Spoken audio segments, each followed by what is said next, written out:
बिस्मिल्लाहिर्रहमानिर्रहीम। अस्सलाम वालेकुम। नाज़िया मलिक आपके साथ और मुस्कुराती सुबह में एक और दिन का आगाज़। आज के दिन हम बड़ी अच्छी बात आपसे करने वाले हैं। स्पेशली बात करेंगे हम अखलाकियात के हवाले से। अखलाकियात हमारे लिए बहुत ज़्यादा ज़रूरी है। ये हमारा एक तरह का लाइफ स्टाइल है, एक तरह का क्या हमारा लाइफ स्टाइल है जिसमें अखलाकियात हमारी बहुत ज़्यादा मदद करती हैं। मदद सिर्फ इस तरह से नहीं होती है कि हमने अपनी लाइफ को किस तरह से लेकर चलेंगे, लोगों के साथ कैसे मिलेंगे। ये एक तरह का अखलाकियात जो है वो हमें हमारी नेकी में भी काम आ रहे होते हैं। जिस तरह हम लोगों के साथ अच्छा बर्ताव करेंगे उसी तरह ही ये नेकी की तरफ भी हमें लेकर आते हैं अखलाकियात।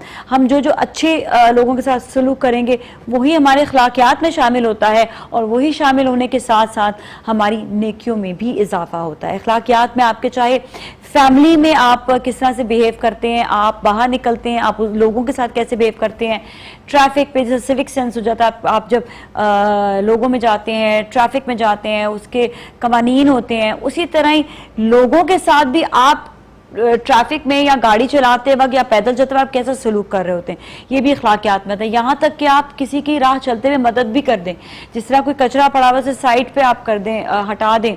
यहाँ तक कि जो जानवर होते हैं उनकी आप अलहदा से मदद कर दें।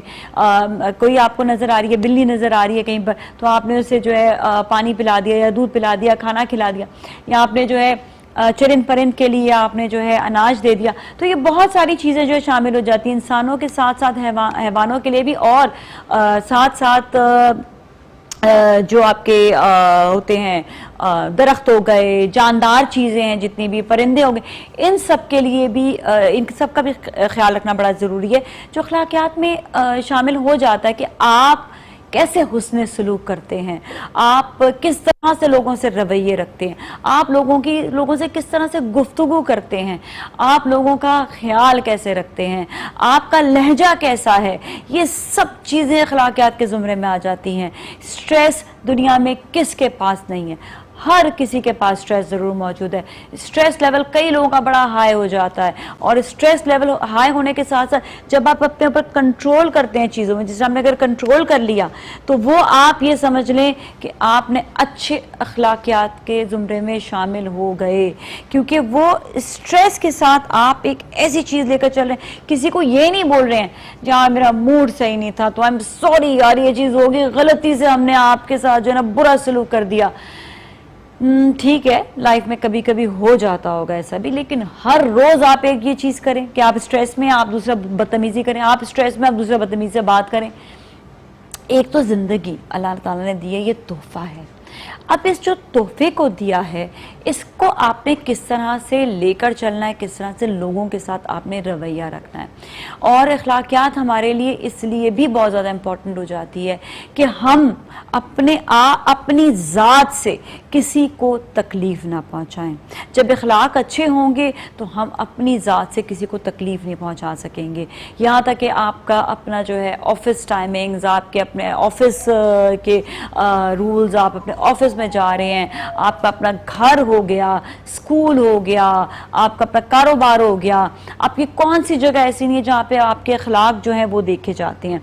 अखलाक आपके चाहे फैमिलीज़ में बहुत ज़्यादा, जब लड़की शादी होकर दूसरे घर में जाती है उसके हवाले से बहुत ज़्यादा जो है देखा जाता है कि वेदर मतलब लड़की के अपने अखलाक कैसे हैं, और जिस ससुराल में गई है, जहाँ पर फैमिली में गई है, वहाँ पर उसके साथ कैसे रवैये इख्तियार लोग कर रहे हैं।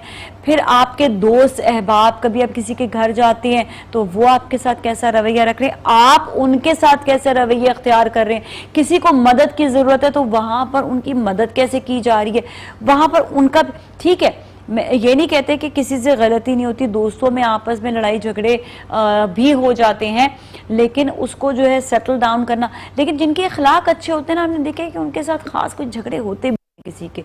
तो अगर कोई गलतियां अभी हो गई हों, अगर गलतियां हो चुकी हैं, उन गलतियों को सुधारें, अपने आप को बेहतर बनाएं। मैंने कई लोग ऐसे देखे हैं जो बड़े हम्बल होते हैं, जो हमेशा से बहुत अच्छे होते हैं, जिनके अंदर कोई हमें बुराई या बीमारी या चीज़, जहनी बीमारी होती है ना, हमें वो भी नज़र नहीं आ रहा होता। तो हम ये देखते हैं कि वो जो लोग हैं ना वो दूसरों के लिए मिसाल बन जाते हैं। अब ये उनकी तरबियत है, शुरू से, या उनके साथ उनने सीखा है, या अल्लाह ने उनको नेचुरली ऐसा बनाया? तो उन लोगों से हमें बहुत कुछ सीखना चाहिए। और कई कामयाब लोग होते हैं जो अल्लाह ताला ने उनको इतना अच्छा ऐसा बनाया हुआ होता है, ऐसे वो होते हैं लोगों के साथ, उन जिस तरह लोगों से जेलस नहीं होते हैं, उनके साथ अच्छे रवैये रख रहे होते हैं।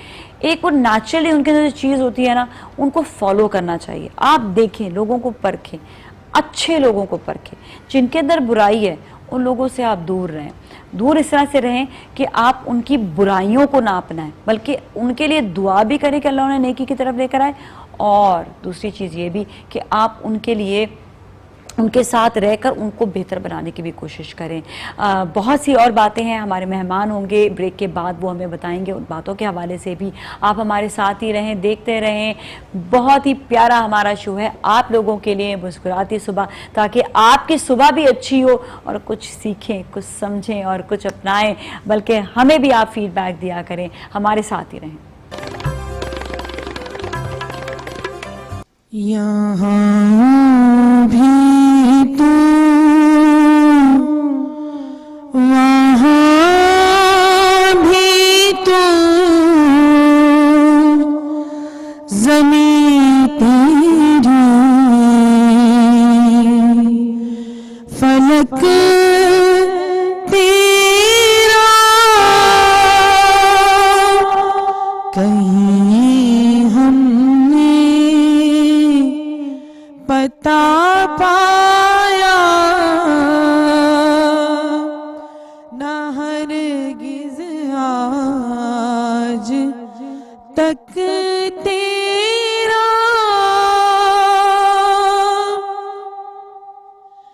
सिफ़ातो ज़ात में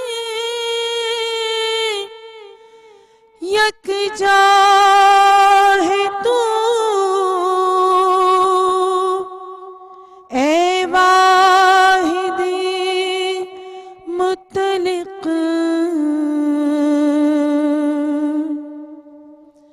सिफ़ातो ज़ात में यकता है तू, ऐ वाहिद मुतलिक। न कोई तेरा सानी है, न कोई मुस्तरत तेरा। यहाँ भी तू, वहाँ भी तू, ज़मीं तेरी, फलक तेरा।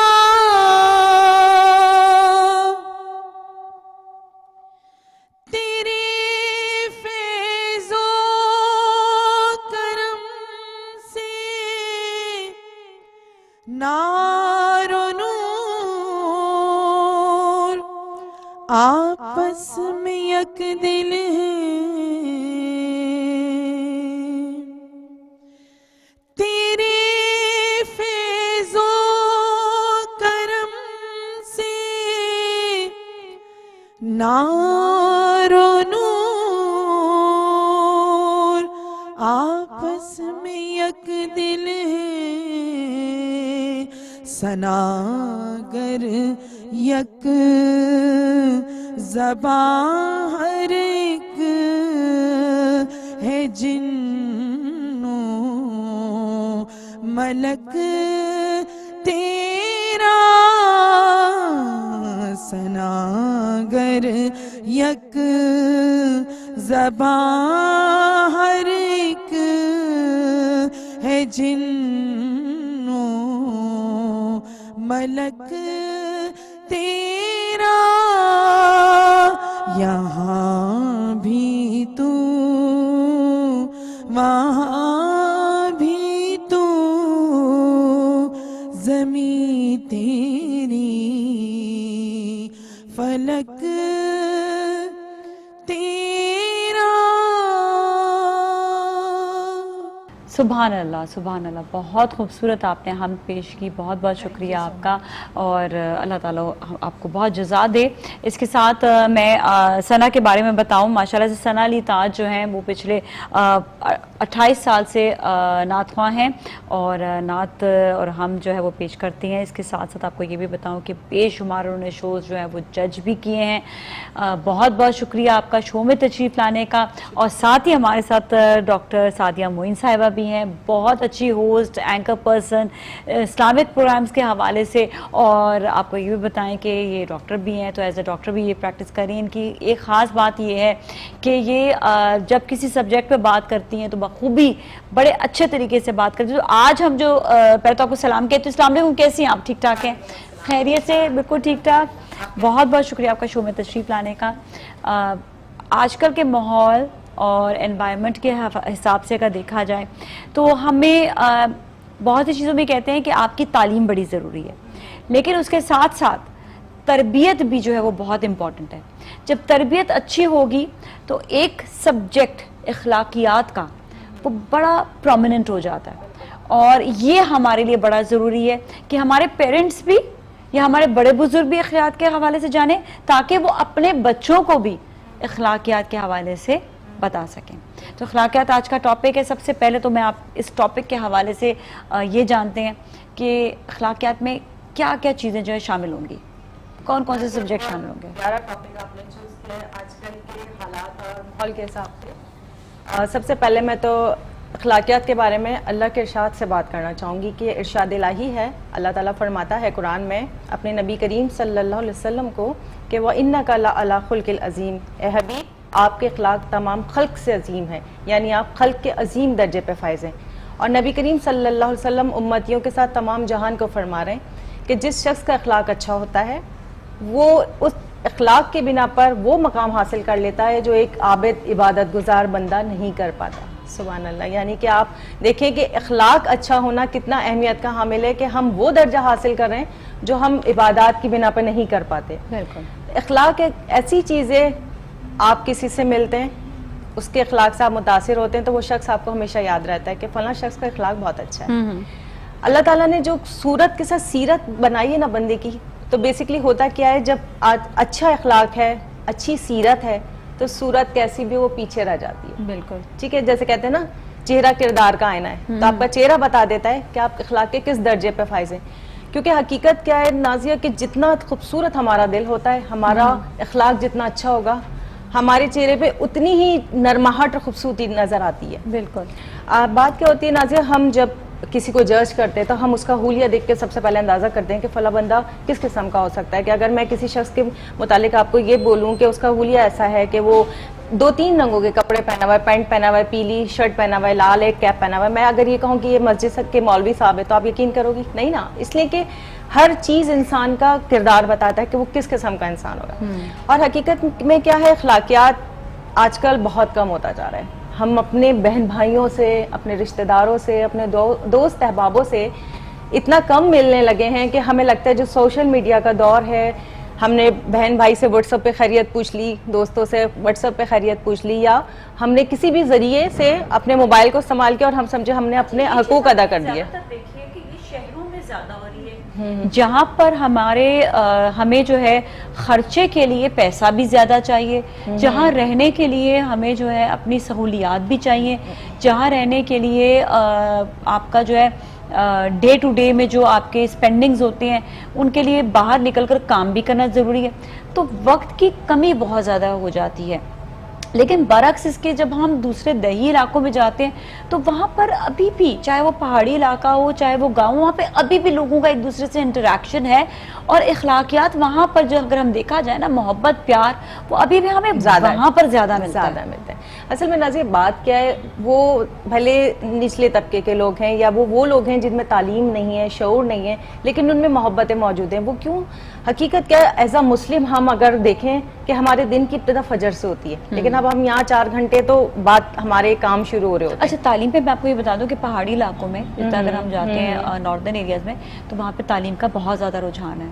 यहाँ से ज़्यादा तालीम का रुझान वहाँ पर, और यहाँ से ज़्यादा एजुकेटेड लोग वहाँ पर है। मुझे ये भी डिफरेंस नज़र आता है वहाँ पर कि वहाँ पे मुझे अखलाकियात इसलिए ज़्यादा नज़र आती है, वहाँ पे तालीम और तरबियत दोनों ज़्यादा है। दोनों मिलती है, बिल्कुल ऐसा ही। अगर हाँ। बाहर से कोई बंदा चला जाता है तो उसका खाना वाना इतना सर्व करना और ये सब चीजें, हाँ, वहाँ पर तो बहुत, आपको पता है, मेहमान नवाजी बहुत ज्यादा है। इतनी मेहमान नवाजी है कि वहाँ पर जी, अगर मेहमान आप नवाजी खटखटाए बहुत बगैर अगर किसी के घर पर आप दाखिल भी होते हैं ना, क्योंकि आपके गांव के लोग ही होते हैं ना, वहाँ पे अगर दाखिल हो जाते हैं ना तो वो वेलकमिंग होते हैं। वहाँ पे ये नहीं पूछते कि आप घर में क्यों आए, सही आप घर में फिरते ना, आपको मना नहीं करते वो, मतलब इतनी क्लोजनेस है वहाँ पर। इन्होंने इस टेक्नोलॉजी को ना अपने पर हावी नहीं किया, शायद इसी वजह से। तौर तरीकों को रखा। अच्छा, आपने कहा कि जो टेक्नोलॉजी की वजह से हम एक दूसरे के घर नहीं जा सकते, लेकिन आपको ऐसा लगता है कि हम, जिस तरह अगर मैं घर पे भी, यहाँ पर भी बैठी हूँ तो हर 2 मिनट बाद मैं अपनी वालदा से बात कर सकती हूँ, जबकि मुझे काम के दौरान जाना पड़ेगा, मिलना पड़ेगा, वो मेरे लिए मुश्किल है। लेकिन इतनी टेक्नोलॉजी के दौर में कई लोग नहीं भी करते हैं ये चीज। बिल्कुल ऐसे ही। असल में हकीकत में क्या है कि देखिए, हम अपने बहन भाइयों से, दोस्त अहबाबों से, रिश्तेदारों से, पड़ोसियों से कनेक्ट हैं एक मोबाइल के जरिए, ठीक है। ये बात आपकी बिल्कुल सही है कि हम बार बार नहीं जा सकते, लेकिन हम हफ्ते में एक बार, 15 दिन में 2 बार या महीने में एक बार अपने रिश्तेदारों में, दोस्त बाबों में हम जाया करें, क्योंकि देखिए नबी पका के ले जाए। हाँ बिल्कुल, वर्जिश कर ले। हाँ, जी, नबी करीम सल्लल्लाहु अलैहि वसल्लम फरमाते हैं कि जब हम एक दूसरे के हालात से वाकिफ होते हैं या कोई शख्स बीमार होता है, उसे देखने जाते हैं, तो जितने कदम हम जाने में इस्तेमाल करते हैं तो हमें उतनी कदम पे नेकियां मिलती हैं। ये आपने बहुत अच्छी बात कही कि स्पेशली जो किसी की तीमारदारी के लिए जाना या किसी से मिलने जो बीमार हो, उसके लिए आधी से ज्यादा बीमारी, वही बात है, वहां पर सोशल मीडिया या आपका वहां पे टेलीफोन या चीजें काम नहीं आती। जी जी जी, आपकी अपनी प्रेजेंस जो है वो काम आती है। और एज अ डॉक्टर मैं अगर आपको ये बात बताऊं कि जब कोई पेशेंट आता है ना, तो हम पहले उसकी काउंसलिंग करते हैं, उसे बातचीत करते हैं, कोशिश करते हैं कि आधा मर्ज अपनी बातचीत से उसे खत्म कर दें, ठीक है। पेशेंट तो वैसे ही बेचारा बहुत ज्यादा डिग्रेड होता है हर हवाले से, जी मुझे ये हो रहा है, मेरी तबीयत में ये हो गया, आप अच्छे से उससे थोड़ी देर बात कर लो तो वो बेहतर फील करता है। अच्छा, कई डॉक्टर ऐसे भी तो बड़े बदतमीजी से बात करते हैं, वहाँ पे भी अखलाकियात अखलाकियात आता है, वहाँ भी आता है कि हाँ तो क्या, अच्छा जल्दी से आप बताएं, अगला पेशेंट वेट कर रहा है, अच्छा ये अच्छा बस ये ठीक है, आप जाए नेक्स्ट पेशेंट। उसमें क्या होता है कि जब आप टाइम नहीं देते ना तो आधी से ज्यादा बीमारी जो है ना बढ़ जाती है। बिल्कुल ऐसे। एक मैं डॉक्टर साहब से मिली, वो थे आर्थोपेडिक डॉक्टर ना, वो जो बोन्स के लिए जो होते हैं ना, तो उन्होंने एक पेशेंट को, मैं लेकर गई थी किसी को, उन्होंने 1 घंटा दिया। मैंने कहा डॉक्टर साहब आप जैसे लोग हैं इस दुनिया में भी और माशाल्लाह से आपने इतना टाइम दिया है पेशेंट को। तो कहते हैं कि देखो बेटा, बात यह है कि मैंने अपना प्रोफेशन जो है वो इसलिए नहीं किया कि मैं सिर्फ जो है ना नोट कमाऊं, मुझे यहाँ पर क्योर करना है। और मैं आपको सच्ची बताऊं, उन्होंने एक दफा बुलाया, सेकंड टाइम बुलाया भी नहीं। उन्होंने कहा था अगर पेन हो पाँव में तो आना, वरना नहीं। तो ये भी तो अखलाकियात के जिस आप डेजिग्नेशन में, वहाँ पे अखलाकियात का जुमरा आपका जो है वो अप्लाई होता है। हकीकत है ऐसी। असल में नाज़िया बात क्या है कि चले हम, आपने बात की डॉक्टर की, लेकिन अखलाकियात एक ऐसा जो अमल है, हम किसी को मुस्कुरा के देख लें तो ये सदक़े में आता है। नबी करीम सल्लल्लाहु अलैहि वसल्लम फरमाते हैं कि किसी को मुस्कुरा के देख लेना ये सदक़े में आता है, ये एक अच्छी अखलाक की बात है। यानी अगर आप बुराई को रोक रहे हो, अच्छाई का हुक्म दे रहे हो, और साथ साथ अगर आप कहीं जा रहे हो, रास्ते में कोई चीज़ पड़ी है, कोई पत्थर है, कोई कांटा पड़ा है, वो चीज़ हटा दोगे तो वो भी आपके अखलाक को शो करता है, साथ साथ आपके लिए वो सदक़े का बाइस हो जाता है। अच्छा, वहाँ पर मुझे बताइएगा क्या होता है जब इंसान, एक शख्स जो है वो एक फैमिली में, आपको एक फैमिली है, ख़वातीन देख रही है, फैमिली की बात आती है कि एक शख्स, एक ही फैमिली में एक शख्स जो है वो दूसरे के साथ समटाइम बड़ी रूडली बात करता है, समटाइम ताना शिकनी कर रहा है, और दूसरी तरफ उस शख्स को क्या करना चाहिए, किस तरह बिहेव करना चाहिए, कौन से अखलाकियात के उसको जो है बॉर्डर लाइन क्रॉस नहीं करनी चाहिए, कितना सब्र करना चाहिए, जरा इसके बारे से जरूर बताइए, स्पेसिफिक पॉइंट जो है। देखिए नाज़िया बात के, अगर कोई शख्स, देखें हकीकत के, अगर इखलाक अच्छा है, बंदा नॉर्मल है और अच्छे से हर चीज़ बिहेव करता है, वो सडन अगर ऐसा बिहेव करने लगता है, समटाइम हो सकता है उसे कोई तकलीफ है, हो सकता है वो किसी डिप्रेशन में है, हो सकता है कि कोई ऐसी बात है जो उसको इतनी नागवार गुजर रही है कि वो अपने अखलाक से या अपने बिहेवियर से शो नहीं कर पा रहा उसको, लेकिन वो इरिटेट होकर आपको शो कर रहा है कि something is wrong with me. तो हमें ये चाहिए कि पहले प्यार से उस शख्स से पूछें कैसी क्या बात हो गई, क्या प्रॉब्लम हो गई, क्या आप प्यार से देखें ना, हकीकत के मोहब्बत के चंद बोल किसी के लिए बहुत अहमियत के हामिल होते हैं ना। किसी अगर कोई रोते हुए शख्स के लिए आपको अपना कंधा दे दें, अगर ऐसा है कोई मामला, तो आप यकीन करें कि उसका गम आप सुन लेंगे, वो रो के निकल जाएगा, तो बहुत बेहतर हो जाता है। हकीकत यही है। और जब कोई शख्स नॉर्मल रूटीन से हट जाता है ना, तो हमें यकीनी तौर पर उससे पहले वो बात करनी चाहिए, काउंसलिंग करनी चाहिए कि ऐसा क्या हो गया जिसकी बिना पर आपका बिहेवियर ऐसा था और ऐसा हो गया, ठीक है ना। तो ये सारी माफ बातें कर देना चाहिए। माफ कर देना इतना प्यारा अमल है कि आपके दिल को खुद अखलाकियात में आ जाता है ना। बिल्कुल अखलाकियात में आता है। I just want to say this thing कि अगर आप बहस सामने वाले से करते हैं, फिर वो बात बढ़ती है और फिर घर में झगड़े, फिर आप पे उसमें फर्क नहीं रहता ना, फिर आप कहाँ पे वो इखलाकियात के जो आपके जो जुमरे में जिसमें आ जाते हैं वो कहाँ रहेंगे। जब आप इखलाकियात की बात कर रही हैं ना, तो मैं एक बात कहना चाहूंगी कि मैं जॉब भी करती हूँ, तो मैं अपने पॉइंट ऑफ व्यू से फिगर आउट इस चीज़ को ही करती हूँ कि अगर आपका हेड है ना, तो वो भी अगर अपने स्टाफ के साथ इखलाकियात से चले ना, तो स्टाफ आपको ज़्यादा अच्छा काम करके देगा। मोस्ट ऑफ द पीपल होते हैं ऐसे जो हाँ, चलिए ये बड़ा अच्छा पॉइंट है ना लेकर आई हैं। हम ऐसा करते हैं, इस पॉइंट पे भी बात करते हैं कि एक इदारा है जहाँ पर लोग काम कर रहे हैं, वहाँ पर बॉस के बिहेवियर्स और वर्कर्स के बिहेवियर्स दोनों को जरा इखलाकियात के उसमें लेकर आए। देखिए हकीकत क्या है कि कोई भी इदारा हो, या हमारा एक घर की मिसाल ले लेते हैं, घर का जो सरबराह होता है, जब वो घर के अंदर दाखिल होता है, उसकी बीवी है, बच्चे हैं, तो वो ये उम्मीद करते हैं कि हमारा बाप जो घर में आया या शौहर आया है, तो अभी हम इससे मोहब्बत से बात करेंगे तो रिटर्न में हमें मोहब्बती प्यार मिलेगा। अगर वो बाप किसी वजह से बाहर गुस्से में आए, ठीक है ना, घर आते बच्चों पर डांटना शुरू कर दिया, वाइफ को गुस्सा करना शुरू कर दिया और बहुत सारा कुछ ऐसा शुरू कर दिया जिसके बिना पर घर का माहौल खराब हो गया, तो हम पहले ये देखेंगे कि ये वजह हुई क्यों है। कि जो शख्स बाहर से घर आया, कि ऑफिस में कोई प्रॉब्लम हुई है या बाहर किसी से कोई प्रॉब्लम हुई है। ऑफिस का जो आपने मैटर की बात की ना, देखिए एक सीट पे जब एक बॉस बैठा होता है ना, बहुत सारी चीजें देखते हुए उसको मैनेज करनी होती हैं चीजें, राइट। अपने स्टाफ की सबसे पहले तो ये कि आप उनके साथ भी टाइम स्पेंड किया करें, कोई लंच, कभी कोई डिनर ऐसा रख लिया करें जिसकी बिना पे साथ आपका स्टाफ आपके साथ बैठे, कभी उनकी बातें सुन भी लिया करें कि आपको इससे उनकी मेंटेलिटी का भी अंदाजा होगा, उनकी प्रॉब्लम्स का भी अंदाजा होगा, अंडरस्टैंड करने की जरूरत है। देखिए एक बात है नाजिया, मैं हूँ, आप हूँ, या कोई भी पर्सन है, वो कहीं जॉब करता है, उसे कोई इशू आ जाता है, उसे समटाइम किसी अपने बजट से हट के एक्सपेंसिव हो जाए कोई चीज, एक्सपेंस करने होते हैं, जरूरत है उसकी, तो वो एक बात बताएं अपने बॉस से ही कहेगा ना जाके, या किसी और ऑफिस में जाकर कहेगा। तो हमारे लिए जरूरी होता है कि हम जिस लेवल पे बैठे हैं ना, तो हम अपने बॉस वाला लेवल खत्म करके अपने स्टाफ के लेवल पे जाकर उनको देखना चाहिए, उनको सोचना चाहिए, उनकी प्रॉब्लम्स को भी शेयर करना चाहिए। एक दोस्ती का रिश्ता भी रखें, और एक बॉस का मतलब बड़े होने का, एक राइट, बॉस मतलब कि बड़े होने का, बनिस्बत इसके कि जी मैं तो जी आपका जो बॉस हूँ।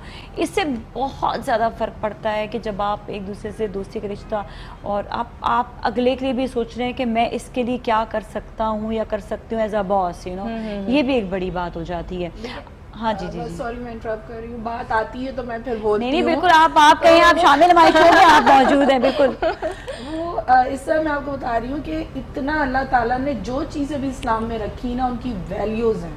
अगर हम उसको समझा भी, अखलाकियात से ये चीज़ है कि आप अगर गैप नहीं आता आपके स्टाफ मेंबर्स के दरमियान, इवन इफ आपका जो चपरासी भी काम कर रहा है या वो भी कर रहा है, तो उससे भी आप सलाम दुआ थोड़ी बहुत रखें ताकि उसको भी आप समझें, तो वो आपको अंडरस्टैंड करेगा।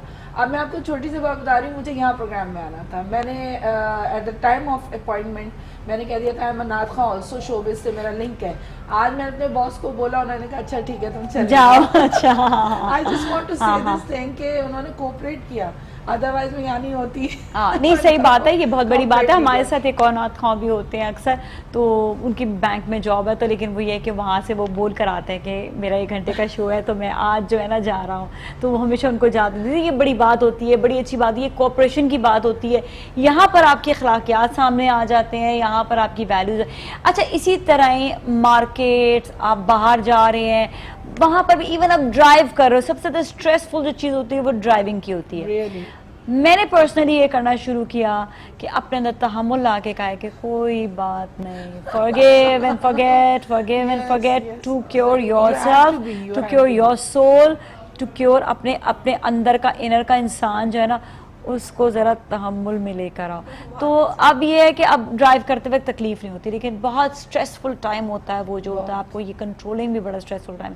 क्या स्ट्रेस लेने से इंसान में, क्योंकि आप डॉक्टर हैं भी बताएं, क्या स्ट्रेस लेने से इंसान ज़्यादा ट्रबल में आता है या स्ट्रेस को फॉरगिव करने से इंसान जो है वो सही रहता है? कौन सी चीज़ बेहतर रहती है ज़्यादा? जी नाजिया, आपने स्ट्रेस के बारे में पूछा। देखिए नबी करीम सल्लल्लाहु अलैहि वसल्लम की हदीस मुबारक है कि गम, फिक्र, परेशानी इंसान को जल्द बूढ़ा कर देते हैं। उसकी ज़िंदगी जितनी अल्लाह ने लिखी है उतनी तो वो जिएगा ज़रूर, लेकिन चेहरे से परेशानी और गम और फिक्र के तासुरात आने लगते हैं, जिससे हमें लगता है कि बंदा जल्दी बूढ़ा हो गया। और हकीकत क्या है कि स्ट्रेस लेने से ना वो तकलीफ कम होती है, ना वो परेशानी कम होती है, बल्कि उल्टा हमारी अपनी सेहत के लिए नुकसानदेह होता है। स्ट्रेस आप लोगे, आप नेचुरली गमगीन रहने लगोगे, आपका ब्लड प्रेशर हाई रहने लगेगा, आपको कोई भी चीज़ अच्छी नहीं लगेगी। लिहाजा जो हो रहा है अपने आप को उसके मुताबिक ढाल लेना चाहिए, उसको समझना चाहिए कि अगर हम इस तकलीफ को, इस परेशानी को किस तरह कम कर सकते हैं। परेशान होके कोने में बैठ जाना, स्ट्रेस लेना, डिप्रेशन का शिकार हो जाना, ये नहीं करना चाहिए, बल्कि उस माहौल का मुकाबला करें। या अच्छा, इसीलिए कहते हैं ना कि जब आप स्ट्रेस में होते कहीं तो आपके इर्द गिर्द जो लोग हैं, स्पेशली आपके वालिदैन आपके उस वक्त जो है काम आ रहे होते हैं, आपके बहन भाइयों में से कोई आपका जो है वो ख्याल रख रहा होता है, या आपका जो फैमिली मेंबर्स हो गए, फ्रेंड्स हो गए, वो दोस्त जो मुखलिस दोस्त हैं, हर कहते हैं ना कि हाथ में लाने वाला आपका दोस्त नहीं हो सकता, तो वो भी आपका जो है वो मुखलिस दोस्त जो है उस वक्त आपके काम आता है, या मुखलिस कुलीग आपके उस वक्त काम आ रहा होता है। तो लेकिन इंसान को अल्लाह ताला ने अशरफुल मखलूकात बनाया है, बिल्कुल ऐसे, और अल्हम्दुलिल्लाह वो जो है वो हर चीज से फाइट भी कर सकता है, हर चीज को समझ भी सकता है, हर चीज को वो बेहतर भी बना सकता है। लेकिन कहाँ पर ये कमी होती है कि हम अपने उस चीज से हट जाते हैं? क्यों हम अपने आप को क्या समझने लग जाते हैं? क्या हम भूल जाते हैं कि हम अल्लाह ने इतना कीमती बनाया हुआ है? नहीं, हकीकत क्या है कि नाजिया, अल्लाह ताला ने इस दुनिया में एक जर्रा भी बिन मकसद पैदा नहीं किया। हम चूंकि अशरफुल मखलूकात हैं, एक वजूद है मर्द का, औरत का, दो फैक्टर है ना, एज फैक्टर अलग आ जाती है, लेकिन हकीकत क्या है कि अल्लाह ताला ने अगर जो हमें बनाया ना, पहले अपने होने का मकसद तो जाने कि आखिर हम हैं तो क्यों हैं। अल्लाह ताला ने हमें बनाया है तो हमारी ज़ात से दूसरों को क्या फ़ायदा पहुंच सकता है, हम किसी के क्या काम आ सकते हैं, हमने जो तालीम हासिल की है, तरबियत हासिल की है, तो उस तालीम और तरबियत का दूसरों को हम क्या फ़ायदा दे सकते हैं। देखिए, अखलाक अच्छा होगा, चूँकि हमारा टॉपिक इतना अच्छा है, अखलाक हमारा अच्छा होगा तो हम अपने घर में बहन भाइयों से अच्छे से बात करेंगे, अच्छे से उनके साथ रहेंगे। हमारा अखलाक अच्छा होगा तो हम पड़ोसियों से अच्छे से मिलेंगे। हमारा अखलाक अच्छा होगा तो हम अपने रिश्तेदारों, दोस्त अहबाबों से मिलेंगे, अच्छे से उनके ख्याल रखेंगे, उनके हालात से वाकिफ़ रहने की कोशिश करेंगे। जैसा कि हदीस में फरमाया गया कि सिला रहमी करो। सिला रहमी क्या है? रिश्तेदारी को जोड़ना। और सिला रहमी का एक बहुत बड़ा फ़ायदा क्या है कि नबी करीम सल्लल्लाहु अलैहि वसल्लम फरमाते हैं कि सिला रहमी, अगर कोई शख्स ये चाहता है कि उसके रिस्क में बरकत हो और साथ साथ उसके उम्र में बरकत हो, एक वाहिद जरिया उम्र बढ़ाने का, तो आप सिला रहमी करें। सिला रहमी, रिश्तेदारों से मिलें, दोस्त अहबाबों से मिलें, आप अपने अखलाक को अच्छा करें। जब आपके अंदर ये खुसूसियात मौजूद होंगी, आपकी सेहत भी अच्छी होगी, आपकी उम्र में भी इजाफा होगा। आप यकीन करें कि मैंने बहुत सारे ऐसे लोग देखे कि जिनसे लोग मिलना नहीं चाहते, वो लोग आके मिलते हैं। और इसके मुतालिक जो नबी सल्लल्लाहु अलैहि वसल्लम फरमाते हैं कि ऐसा शख्स कि अगर आपसे कोई शख्स ताल्लुक तोड़ना चाहता है और आपसे अल्लाह और उसके रसूल के खातिर मिलना चाहते हैं, तो आपका तो दर्जा ही अलग है, उसका तो दर्जा ही बुलंद है जो इस बात पर अमल करता है कि कोई आपसे तोड़ता है आप उसे जोड़ें। तो सिला रहमी, अखलाकियात, और ये सारी बात क्या होती है कि जब हम सदकात खैरात की बात करते हैं, हम गरीबों का ख्याल भी रख रहे हैं, ये भी हमारे अखलाक में आ जाता है ना कि हम डिजर्विंग हैं। अपने नीचे लोगों को देखते हैं तो हमारे अंदर शुक्र का जज्बा पैदा होता है कि अल्लाह तेरा शुक्र है कि तुमने हमें बहुत से लोगों से बहुत अफजल बनाया है। जैसे बहुत सारे लोग ये सोचते हैं कि अल्लाह ताला तूने इसको तो इतना दिया, मुझे इतना नहीं दिया, लेकिन नबी सल्लल्लाहु अलैहि वसल्लम फरमाते हैं अगर उसको दिया तो उसको देख के रश करो, हसद ना करो, क्योंकि हसद हमारे अपने लिए नुकसानदेह, हमारी अपनी नेकियों को जला रहा है। और जो निचले तबके के लोग हैं उन्हें देख के शुक्र करो कि अल्लाह ताला ने इनसे बहुत बेहतर बनाया। तो ये सारी चीज़ें अखलाकियात में आ रही हैं। बल्कि कहते यही है कि जब इंसान जो है किसी को देख के उसे हसद नहीं करता और उसे देख के रश करता है और उसकी तारीफ करता है, तो अल्लाह ताला उसको नवाजते हैं। बिल्कुल और ऐसा ही है। अगर वो जेलसी करता है तो अल्लाह ताला को सख्त नापसंद है, तो इसलिए उसको उसकी तरक्की में रुकावट हो जाती है। देखें नाजिया, जब अल्लाह की अता है, अल्लाह ने उसे तकिया, नाउजुबिल्लाह, कि आपको उससे कोई प्रॉब्लम है? बिल्कुल, कि अल्लाह ने इसको क्यों अता कर दिया? हाँ, वो दे रहा है, ये उसकी रज़ा। आप भी तो ऐसे बने, इसीलिए कहते हैं तो करें, उसको तरक्की खुश करने के लिए उससे खुश हूँ। खुश आप हो, कुछ कहना चाह रही हकीकत थी? है। मैं ये कहना चाह रही हूँ कि हसद अगर आप करेंगे ना, जैसे आप अपने काम से मतलब रखें ना, तो आप कामयाब रहेंगे। हसद करके काम नहीं होता, उसमें आपका जो है ना वो एक जेलसी आ जाती है और वो एक आप रश होने लगते हैं, स्ट्रेस आउट होने लगते हैं। आप अगर उससे आगे बढ़ना है तो अपने काम पे कंसंट्रेट करेंगे। मुझे अपने काम, जैसे हम लोग नात खानी के शोबे से हैं, तो हम लोग आपस में हसद नहीं करते कि वो बहुत अच्छा पढ़ा या वो बहुत, हम कोशिश करते हैं कि उससे अच्छा पढ़ के हम दिखाएं। बिल्कुल, आप मैं कहती हूँ हाँ। आप आगे काम में खूबसूरती श्योरली आप आती है। एक दूसरे का मुकाबला जरूर करें, लेकिन उससे हसद नहीं खाएं। हसद नहीं हसद में क्या हो जाता है कि इंसान जो है वो एक दूसरे की बुराई करने लग जाता है। बिल्कुल और ऐसे ही। बुराई का क्या होता है कि बुराई करने के बाद फिर आप जिस मकसद के लिए वो divert हो बिल्कुल, जाता है। आपका वो जो आपने कहा ना कि इंसान को किसी मकसद के लिए वो अपना मकसद खो बैठता है। मकसद को बैठता है। जैसे अगर किसी दो फैमिलीज की आप ले लो, एक फैमिली में बच्चे बहुत अच्छा पढ़ते हैं, वो मेहनत करते हैं, वो कोशिशें करते हैं, पेरेंट्स भी लगे हुए पढ़ाते हैं, और एक फैमिली जो कि ना वो बच्चों को पढ़ाने मेहनत में करा रहे हैं, भी मेहनत या मदद नहीं कर रहे हैं और बच्चे खुद भी नहीं पढ़ रहे हैं, तो उस फैमिली के बच्चों से जलना या हसद करना, उस चीज को छोड़ें, बल्कि खुद बढ़ें, खुद पढ़ें, करें। नाकामयाब हो तो आप बोले। अच्छा, फॉलोइंग जो है वो बुरी बात नहीं होती, जिस तरह का कि अगर वो पढ़ा रहे हैं अपने बच्चों को तो आप वही उसी तरह बिल्कुल आप पढ़ाएं, follow अच्छी करें। चीज सीखनी आप चाहिए। अच्छी चीज हाँ, उनसे कैच बिल्कुल, करें, बिल्कुल बनस्बत ऐसा ही इसके है। कि उनकी बुराई करने से। इंसान सीखता ही हाँ। इसी तरह है। अच्छा, मैंने देखा बुराई वो लोग ज्यादा करते हैं जो खुद कर नहीं पाते, वो बुराई करके आगे बढ़ना चाहते हैं। कोई फायदा नहीं है, बिकॉज उनकी, अगर एक आदमी किसी के सामने बुराई कर रहा होता है तो first impression is the last impression, उसका पहला इम्प्रेशन ही बहुत बुरा पड़ता है। ये भी तो गैर इखलाकी चीज इखलाक है। है। इखलाकी इसलिए बात तो है, इखलाक, मैं कह रही हूँ हमारा मजहब बहुत खूबसूरत मजहब है।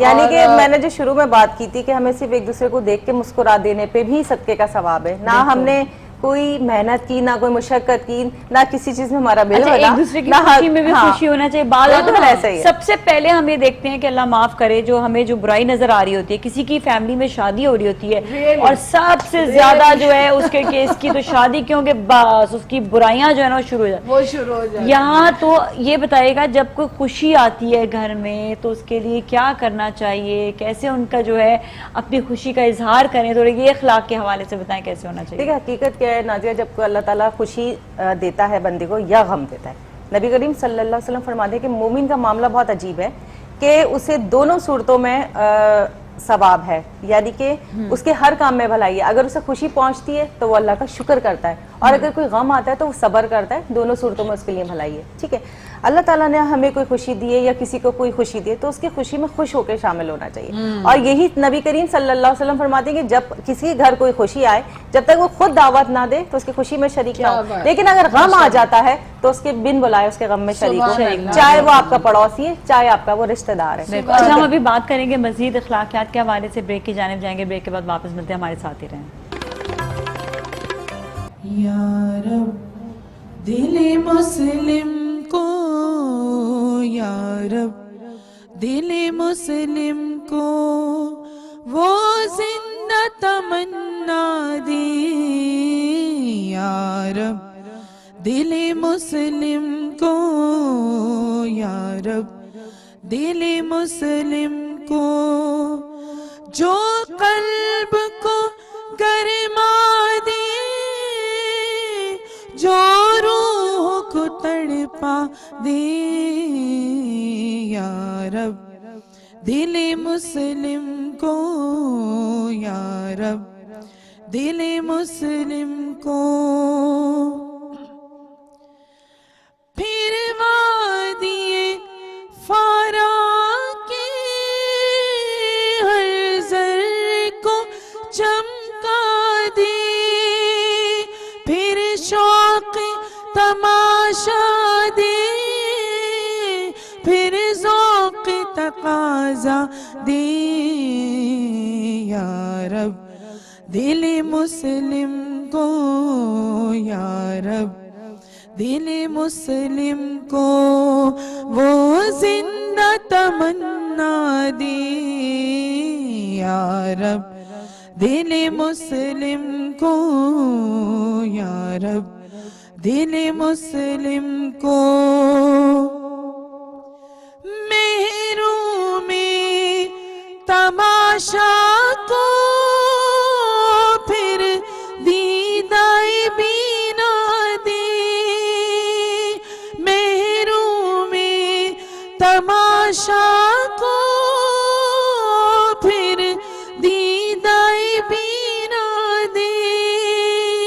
देखा है जो कुछ मैंने औरों को भी दिखला दे या रब दिल मुस्लिम को, या रब दिल मुस्लिम को वो जिंदा तमन्ना दे या रब दिल मुस्लिम को, या रब दिल मुस्लिम को। भटके हुए आहों को फिर सूए हरम ले चल, भटके हुए आहों को फिर सूए हरम ले चल। इस शहर के खोगर को फिर वसअत सहरा दे या रब दिल मुस्लिम को, या रब दिल मुस्लिम को वो जिंदा तमन्ना दे या रब दिल मुस्लिम को, या रब दिल मुस्लिम को। जो कल्ब को गरमा दे, जो रूह को तड़पा दे या रब दिल मुस्लिम को, या रब दिल मुस्लिम को। जज़ाकल्लाह, बहुत बहुत शुक्रिया आपका। मैंने अखलाकियात के भी हाँ, हमने मद्देनजर रखते हुए पढ़ा है। हाँ, बिल्कुल बिल्कुल। जो आपका और, टॉपिक है। दुआ किसी को देना भी जो है ये भी एक बड़ा वो होता है कि आप किसी को दुआ दें, किसी के लिए अच्छी बात कहें, किसी को आप अच्छा मशवरा भी दें। ये भी एक बड़ा अहम जो है वो अखलाकियात में आ जाता है कि किसी के साथ आपने जो है ना उसको बात अच्छी कहना जो है ना वो भी इसी जुमरे में आता है। तो बताइएगा इसके हवाले से भी। नाजिया, बात क्या है कि हदीस पाक है कि नबी सल्लल्लाहु अलैहि वसल्लम फरमाते हैं जब किसी ने तुमसे कोई मशवरा मांगा, इसका मतलब है कि तुम्हारे सुपुर्द एक अमानत हो गई। अब चाहो तो इस अमानत को इसी तरीके से पूरा करो कि सवाब मिले, चाहो तो इसकी अगर आपने सही से मशवरा नहीं देना और आपका दिल नहीं चाहता कि आप इसको अच्छा मशवरा दें, क्योंकि फिर वो अमानत में ख़यानत के मुतरादिफ आ जाता है। सही। हकीकत क्या है, एक मैं आपको बात बताऊं, मेरी मेड है जो घर में मेरे काम करती है, तो वो रहती थी यहीं मेरे घर के करीब में ना, तो उसने मुझे कहा बाजी मुझे जो है ना लियारी में मुझे अपना घर अपना बनाना है, क्या आप बताएं मैं क्या करूँ। एक लम्हे को मेरे दिल में आया अगर ये चली गई तो फिर मेरा क्या होगा। मैं कहा कोई बात नहीं, अल्लाह ताला है ना, कोई और मिल जाएगी, लेकिन इसको मुझे इस वक्त अच्छा मशवरा देना है, वरना इसका घर ना चला जाए अपने हाथ से। मैंने कहा हाँ तुम जाओ, बिल्कुल अपना घर बनाओ और उसको बसाओ, वहाँ रहो, कोई इशू नहीं।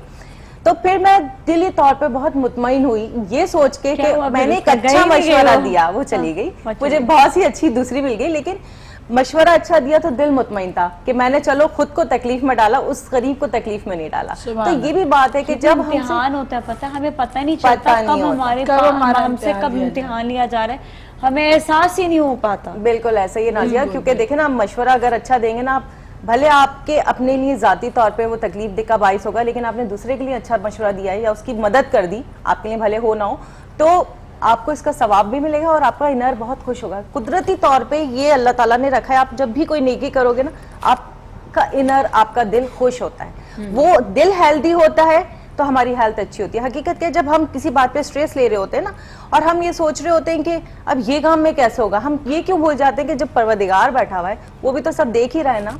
अगर किसी के यहाँ शादी के बाद कुछ वक्त हो गया, बेबी नहीं हुआ, ठीक है ना, अगर वो ये स्ट्रेस लेता रहे मेरी उम्र बढ़ रही है, लोग क्या कहेंगे, ये क्या होगा, तो ये यकीन रखें जो ऊपर बैठा है वो भी देख रहा है। पर एक और चीज़ भी अखलाकियात में आती है कि जब आप किसी के अंदर कोई कमी आप देख रहे हैं, वैसे वो कमी नहीं होती, क्योंकि आप जो कभी देख रहे हैं उसकी बजाय दूसरे उसी में खूबी कोई और नवाजा हुआ होता है। लेकिन अगर आप देख रहे हैं तो बाज लोग क्या करते हैं कि मुंह फाड़ कर एकदम से बोल देते हैं या उससे सवालात बहुत ज्यादा कर रहे होते हैं। किसी बच्ची की शादी नहीं हुई तो आप एक शादी नहीं हुई क्या, वो तो शादी कब हो रही है, क्या बताएगी, क्या वो खुद रिश्ता नहीं। आप ऐसे सवालात कर रहे होते हैं फैमिली से कि वो जो है वो बच्ची या बच्चा जो भी है, लड़का हो चाहे लड़की हो, वो अजीब सा उस वक्त फील करने लगता है और उसके दिल में जो है ना एक अजीब सा महसूस होता है कि यार ये क्या हो रहा है मेरे साथ। देखिए थोड़ा बहुत मैं आपको ये बताऊं कि हमारे माशरे में ना सबसे ज़्यादा जो इम्तिहान होता है वो एक औरत का होता है सबसे ज़्यादा। अब एक लड़की शादी करके जाती है और वो अभी उस से सेट भी नहीं हो पाती और सारे लोग कहने लगते हैं अभी तक बच्चा नहीं हुआ। हाँ, अभी तक एक और औलाद ये नहीं मुश्किल। हुई। हाँ। आई मीन अच्छा औलाद हो जाती है तो अच्छा लड़की क्यों हुई, लड़का क्यों नहीं हुआ, अच्छा तो एक औलाद है। आई मीन आप सेट ही नहीं, तो हमारा और क्यों नहीं हुई? और क्यों नहीं हुआ। हाँ। हमारे आई मीन माशरे में सेट नहीं होने देते, इतना पॉइंट आउट कर करके उस बंदे को नफसियाती कर देते कि वाकई ऐसी क्या बात है कि जो अब एक लड़की है वो पढ़ना चाह रही है, पीएचडी करना चाह रही है, मैं उसका नहीं है मोड कि अभी मैं शादी करूं, लेकिन पूछ पूछ के कह के आप जैसे आपने एक बात बहुत अच्छी खूबसूरत करी कि मुंह फट लोग होते हैं बिल्कुल तो बदतमीज कहलाते हैं बदतमीजी है ना, वो लोग ये नहीं सोचते। अखलाकियात में ये चीज़ आती है कि इवन पर्सनल लाइफ में तो आप बिल्कुल बोले ही नहीं किसी की, लेकिन कोई गलत काम तो नहीं कर रहा है, इंसान पढ़ रहा है, पढ़ाई कर रहा है, उसको अभी तक शादी नहीं हुई, मेरी बेटी की तो शादी हो गई, अभी तक जाओ कर करके ना इतना ले आते हैं पेरेंट्स को कि वो मजबूरन उसका सारा स्कोप खत्म हो जाता है। अच्छा, और ये करना जिनको पड़ता है। ऐसे सवालात जिनसे किए जाते हैं वो जवाब कैसे दें समझ नहीं आता। बहुत प्यारा क्वेश्चन। अच्छा मतलब नाज़िया इनकी बात पे एक बात, जैसे उन्होंने कहा ना अगर बेटी हो गई तो बेटा क्यों नहीं हो, अगर माशाल्लाह से अल्लाह ताला ने किसी के यहाँ 4, 5, 6 बेटे दिए ना, उस पे भी लोग कहते हैं अब बेटी भी हो जानी चाहिए। लोगों के लिए कैसे जिए, हाँ, बिल्कुल। जवाब क्या देना चाहिए आप भी बताइएगा सोच के जवाब क्या आप भी बताएंगे। जो ये सवालात कर रहे होते, मैं तो कहती हूँ पलट के उनसे भी 2 सवाल पहले कर लेने चाहिए कि आपके ऊपर ये भीतरी होती तो आप क्या करते हैं। तो ये होता है, शायद ये होता है ना कि इंसान, आप यकीन करो कि बहुत सारी चीज़ों पे लोग बहुत एतराज करते हैं, सिर्फ सुन के एतराज कर रहे होते हैं। उनसे पर्सनली 2 क्वेश्चन आप कर लेना, अच्छा जी ये ऐसे नहीं तो ऐसे, आप यकीन करो खामोश हो जाएंगे, आगे से बात करने की होती ही नहीं है। हाँ। क्योंकि जो शख्स पढ़ के और तालीम और तरबियत के हिसाब से बात कर रहा होता है वो आपसे ज़रूर बात करेगा, लेकिन जो आपको क्रिटिसाइज कर रहा है फला चीज ऐसी फला चीज ऐसी, आप पलट कर 2 सवाल उससे भी कर लें, खामोश हो जाए कि आप अपने बताएं, अपनी बताएं, आप रखें अपनी सीट, खुद इस सीट पे अपने आप को, फिर आप दे जवाब। हाँ, एक लड़कियों की मैंने देखा आदत होती है, एक खातून है जिनको मैंने फोन किया उनकी पूछने के लिए कि आपके जो हाथ जल गया, आपका क्या खैरियत है, उन्होंने पलट के इतने वो जले भुने सवालात करना शुरू कर दिए कि मैंने कहा अच्छा जी हो कि खुदा हाफिज़, आइंदा नहीं पूछेंगे आपको। अल्लाह हाफिज़, आप कैसी दोस्त हैं, आपकी दोस्ती मुझे बहुत अच्छी लगी, आज के बाद आपसे नहीं पूछेंगे हम। मतलब ये कि यहाँ पे तो इंसान किनारा कशी कर ले, ऐसे लोगों से क्या करे फिर ना, मतलब ये वाली बात है। इवन एथिक्स नहीं होते क्या लोगों में कि किससे किस तरह बात करनी है। अच्छा, आपने जो किनारा कशी की बात की ना, कंटिन्यू मैं आपकी बात को करती हूँ कि इस पे भी नबी सल्लल्लाहु अलैहि वसल्लम फरमाते हैं कि बहुत बदबख्त है वो शख्स जिसकी बदज़बानी की बिना पे लोग उससे किनारा कश हो जाएं, उससे दूर हो जाएं। यानी कि हमें ये इजाजत भी मिल रही है एक तरह से कि एक शख्स परेशान जब हम उससे हो गए हैं, उसके अखलाक नाम की उसके पास कोई चीज नहीं है, जब वो बात करता है तो उसकी अल्फाजों से बातों से सिवाय तकलीफ ही होती है, तो बंदा क्या करेगा, फिर पीछे हट जाएगा। तो उसके लिए गुम है कि वो बहुत बदबख्त है वो शख्स। बिल्कुल जी, बहुत बहुत शुक्रिया, बहुत वास्ट सब्जेक्ट है। इंशाल्लाह फिर आप लोगों को जरूर मदू करेंगे, आपको बुलाएंगे ताकि आप जो है दोबारा किसी सब्जेक्ट पे बात कर सकें। बहुत शुक्रिया, थैंक यू सो मच। इसके साथ ही नाजरीन अभी जाएंगे ब्रेक की जाने, ब्रेक के बाद वापस मिलते हैं, हमारे साथ ही रहें। जी आज एक बार फिर हम आपके साथ मौजूद हैं और आज हमारे साथ मौजूद हैं डॉक्टर कैसर सज्जाद साहब। अस्सलाम वालेकुम जी, कैसे हैं आप? ठीक ठाक हैं? ENT surgeon, secretary general Pakistan medical association, बहुत अच्छे हैं ये ENT स्पेशलिस्ट हैं, तो जाहिर हमें बहुत सी अच्छी बातें बताएंगे जो कानों के अमराज हैं इसके हवाले से, और बहुत सी हम इनसे इंपॉर्टेंट बातें भी जानेंगे। लेकिन आज का जो हमारा सब्जेक्ट है, क्योंकि ये हमारा वो होता है कि हम सब्जेक्ट के हवाले से ज़रूर बात करते हैं, अखलाकियात के हवाले से हम थोड़ा सा आपसे ज़रूर जानेंगे कि अखलाकियात के हवाले से आप क्या कहते हैं। अखलाकियात बहैसियत इंसान, बहैसियत मुस्लिम बहुत इम्पोर्टेंट है, और मैं समझता हूँ कि अगर आदमी का अखलाक अच्छा है तो बहुत कुछ हो सकता है, और ख़ासकर हमारे डॉक्टर्स के प्रोफेशन में जी, मैं भी यहीं पर आ रही हूँ कैसे ऐसी चीज़ है कि जो मरीज़ जो है वो एक्सपेक्ट यही करता है कि डॉक्टर्स का अखलाक चाहे कुछ भी हो जाए, उसका अखलाक अगर सही होता है तो मरीज़ को दवा से ज़्यादा उसको उसकी ज़रूरत होती है और उसका असर होता है। लेकिन बदकिस्मती से आपने अखलाकियात पे बात कर रही हैं, तो हमारे पाकिस्तान में तो बहुत माजरत के साथ अखलाक जो है वो बहुत दूर चला गया है। कहाँ पर आपको कमी लगती है और कैसे इस कमी को पूरा किया जा सकता है? देखिए, मैं समझता हूँ कि जो तालीम है और एक तरबियत है, ये दो अलग चीज़ें हैं। तालीम तो मिल जाती है लोगों को, तरबियत नहीं मिल पाती है। तरबियत घर से होती है, उस्तादों से होती है और अच्छी सोबत से होती है। लेकिन अनफॉर्चुनेटली पहले ज़माने में मैं समझता था, शायद हमारे वक्तों तक भी जो था ना, शायद मैं समझता हूँ कि अखलाक और तरबियत और ये बहुत अच्छी होती थी। मिसाल के तौर पे मैं बताऊँ कि मुझे अच्छी तरह से याद है कि मेरे वालिद साहब का कहना था कि जब मैं मैट्रिक 9वीं में इसमें होते थे, स्कूल के ज़माने की बात है, और हमें ये कहा जाता था कि जब मगरिब की अजान हो तो आप अपने काम बंद कर दो। जी जी। और मगरिब की अजान ख़त्म होते होते आप घर पे मौजूद होंगे, घर से बाहर। और मगरिब की अजान के बाद, नमाज के बाद बाहर जाना बड़ा मायूब समझा जाता था। जी जी जी जी, कि ये एक हाँ एक था उस जमाने में। ठीक है ना, तो बड़ा इसको गलत समझा जाता था। ये एक बहुत अच्छा डिसिप्लिन माहौल होता था जी। और हम तसव्वुर नहीं करते थे कि हम बाहर जाएंगे और कहीं। फिर दूसरी बात ये है कि वो एक डर और खौफ भी होता था, बिल्कुल पेरेंट्स होता का। था, हाँ। पेरेंट्स का बड़ा डर खौफ होता था। आजकल बिल्कुल नहीं होता है। इसके बाद अगर आप देखें तो मैं इसलिए कह रहा हूँ ये बात कि हम बाहर घूमने फिरने का बड़ा कम होता था। पढ़ाई हो गई, थोड़ा बहुत कभी कभार वालिद साहब चले जाते थे हम लोग कहीं। खाने वाने का तो, होटलिंग का तो सवाल ही नहीं पैदा होता था उस ज़माने में। लेकिन ये ज़रूर होता था कि ऐसी ज़बरदस्त तरबियत होती थी कि अगर हम गली में खड़े हुए अपने इम्तहान के बारे में बात कर रहे हैं, सब्जेक्ट के बारे में बात कर रहे हैं, और गली के कोई बुजुर्ग गुजरते थे, वालिद साहब के दोस्त हैं, या गली में कोई भी शख्स नमाज के लिए जा रहे हैं या किसी के लिए जा रहे हैं, गुजर रहे हैं, तो हम चुप हो जाते थे। हम कहते थे कि गुजर रहे हैं, हालांकि हम कोई बुरी बात नहीं करते थे, लेकिन बस वो एक अदब, एक अखलाक और एक तहजीब, तमद्दुन, ये सारी चीज़ें उस ज़माने में नज़र आती थी हमें। जब वो क्रॉस कर जाते थे फिर हम बात करते थे। लेकिन आजकल उसके बिल्कुल बरक्स है कि अगर मेरे बेटे का दोस्त कहीं खड़ा हुआ है तो वो बातें बहुत बुरी कर रहा होता है, वो नहीं रुकता। बल्कि इग्नोरेंस भी हमने देखा है ये हो जाती है कि बच्चे जो हैं वो आजकल इग्नोर भी कर देते हैं कि कोई बुजुर्ग गुजर रहा है तो हमें बात ना करनी पड़ जाए कहीं उनके साथ। ये जो अपनी एक दुनिया, सब ने अपनी अपनी एक दुनिया बना ली है, अपने गौल में अपनी एक जगह पर अपने आप को क्लोज कर लिया है बहुत ज़्यादा। डोंट यू थिंक इस क्लोज होने की वजह से हम बहुत सी चीज़ों से हम पीछे भी जा रहे हैं, हम स्ट्रेस लेवल अपना बढ़ा रहे हैं, हमें बीमारियाँ ज़्यादा लग रही हैं इसकी वजह से। बिल्कुल सही है, बिल्कुल सही है।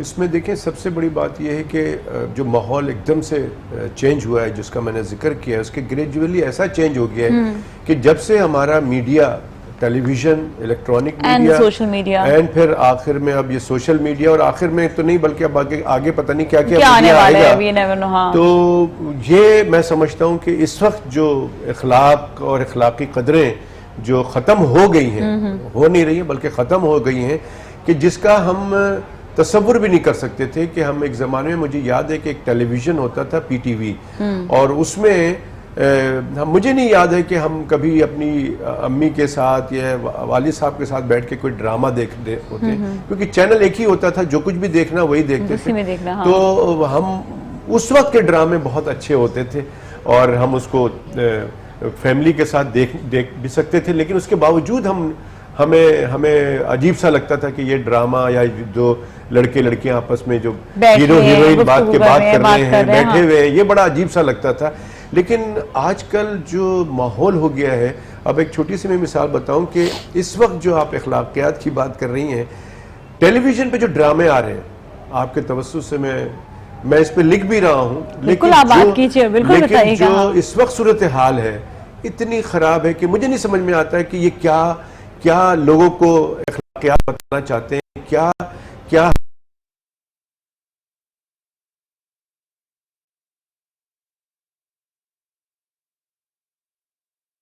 एक लड़की की इंगेजमेंट हो जाती है किसी लड़के के साथ और उनका मिलना जुलना हो रहा है, लेकिन उस लड़की की बहन जो है वो खामखा जलन शुरू हो जाती है कि उसके साथ, हाँ। फिर वो उस लड़के के साथ दोस्ती कर लेती है, अपनी ही जो बहनोई है, हाँ। जो होने वाला बहनोई, उसके साथ दोस्ती कर लेती है, और फिर उसके बाद वहां झगड़ा शुरू होता है। ये अजीब थीम है, समझ में नहीं आता है।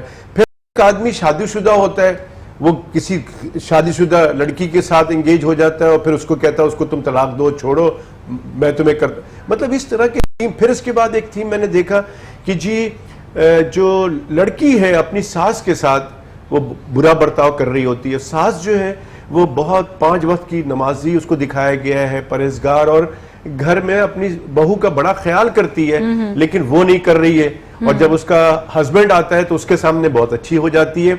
और उसकी जो माँ है वो अपनी बेटी के साथ मिलके वो गेम कर रही है, प्लानिंग शुरू हो गई है। और उसका एंड ये दिखाते हैं, और पता नहीं एंड है ये क्या है, लेकिन उसमें बीच में ये दिखाते हैं कि उसकी जो सास है उसको इतना टॉर्चर देते हैं कि वो वहां से निकल के जाती है, बीमार हो जाती है। फिर वो बेटा दुबई में होता है, दुबई से वो बाहर आता है, मतलब पाकिस्तान आता है, उसको ढूंढता है माँ के साथ। और तो ये दिखाना ये चाहते हैं कि जो उसकी लड़की की माँ है वो जादूगरनी है।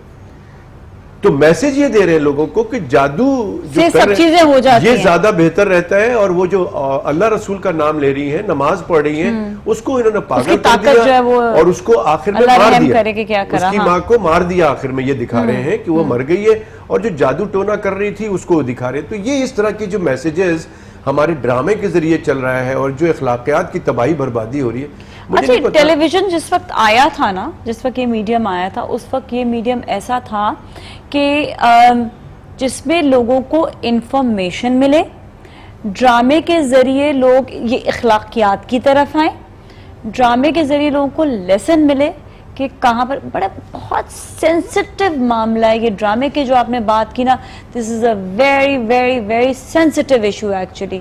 यहाँ पर इसको सीरियसली नहीं लिया जा रहा। देखिए इसकी वजह से ये आप अभी एक और चीज देखें, हमारे किसी मुल्क की तरक्की जो है ना, अगर आपके पास लीडर अच्छा है ना, या मैं समझता हूँ कि किसी भी पार्टी का लीडर अगर अच्छा है तो फिर वो मुल्क बहुत तरक्की करता है। अच्छा से सेंस मुझे ये मैं कह रहा हूँ, अच्छे से सेंस से मुराद ये कि उसकी माशी हालत को सही करना, उसकी तालीमी हालत को सही करना, उसके सेहत के मामलात को देखना, इंफ्रास्ट्रक्चर को मजबूत करना। लेकिन हमारे मुल्क में क्या हो रहा है, जो शाम को 7 बजे से लेके रात के 12 बजे तक जो तूफान बदतमीजी टेलीविजन पे होती है, मतलब ये कि चाहे वो हुकूमत में आदमी है चाहे हुकूमत से बाहर है, ऐसे एक दूसरे को इस तरह से बुलाते हैं, वो फला उसका नाम लेते हैं और उसको कहते हैं वो तो चोर है, डाकू है, वो ये है, फला है।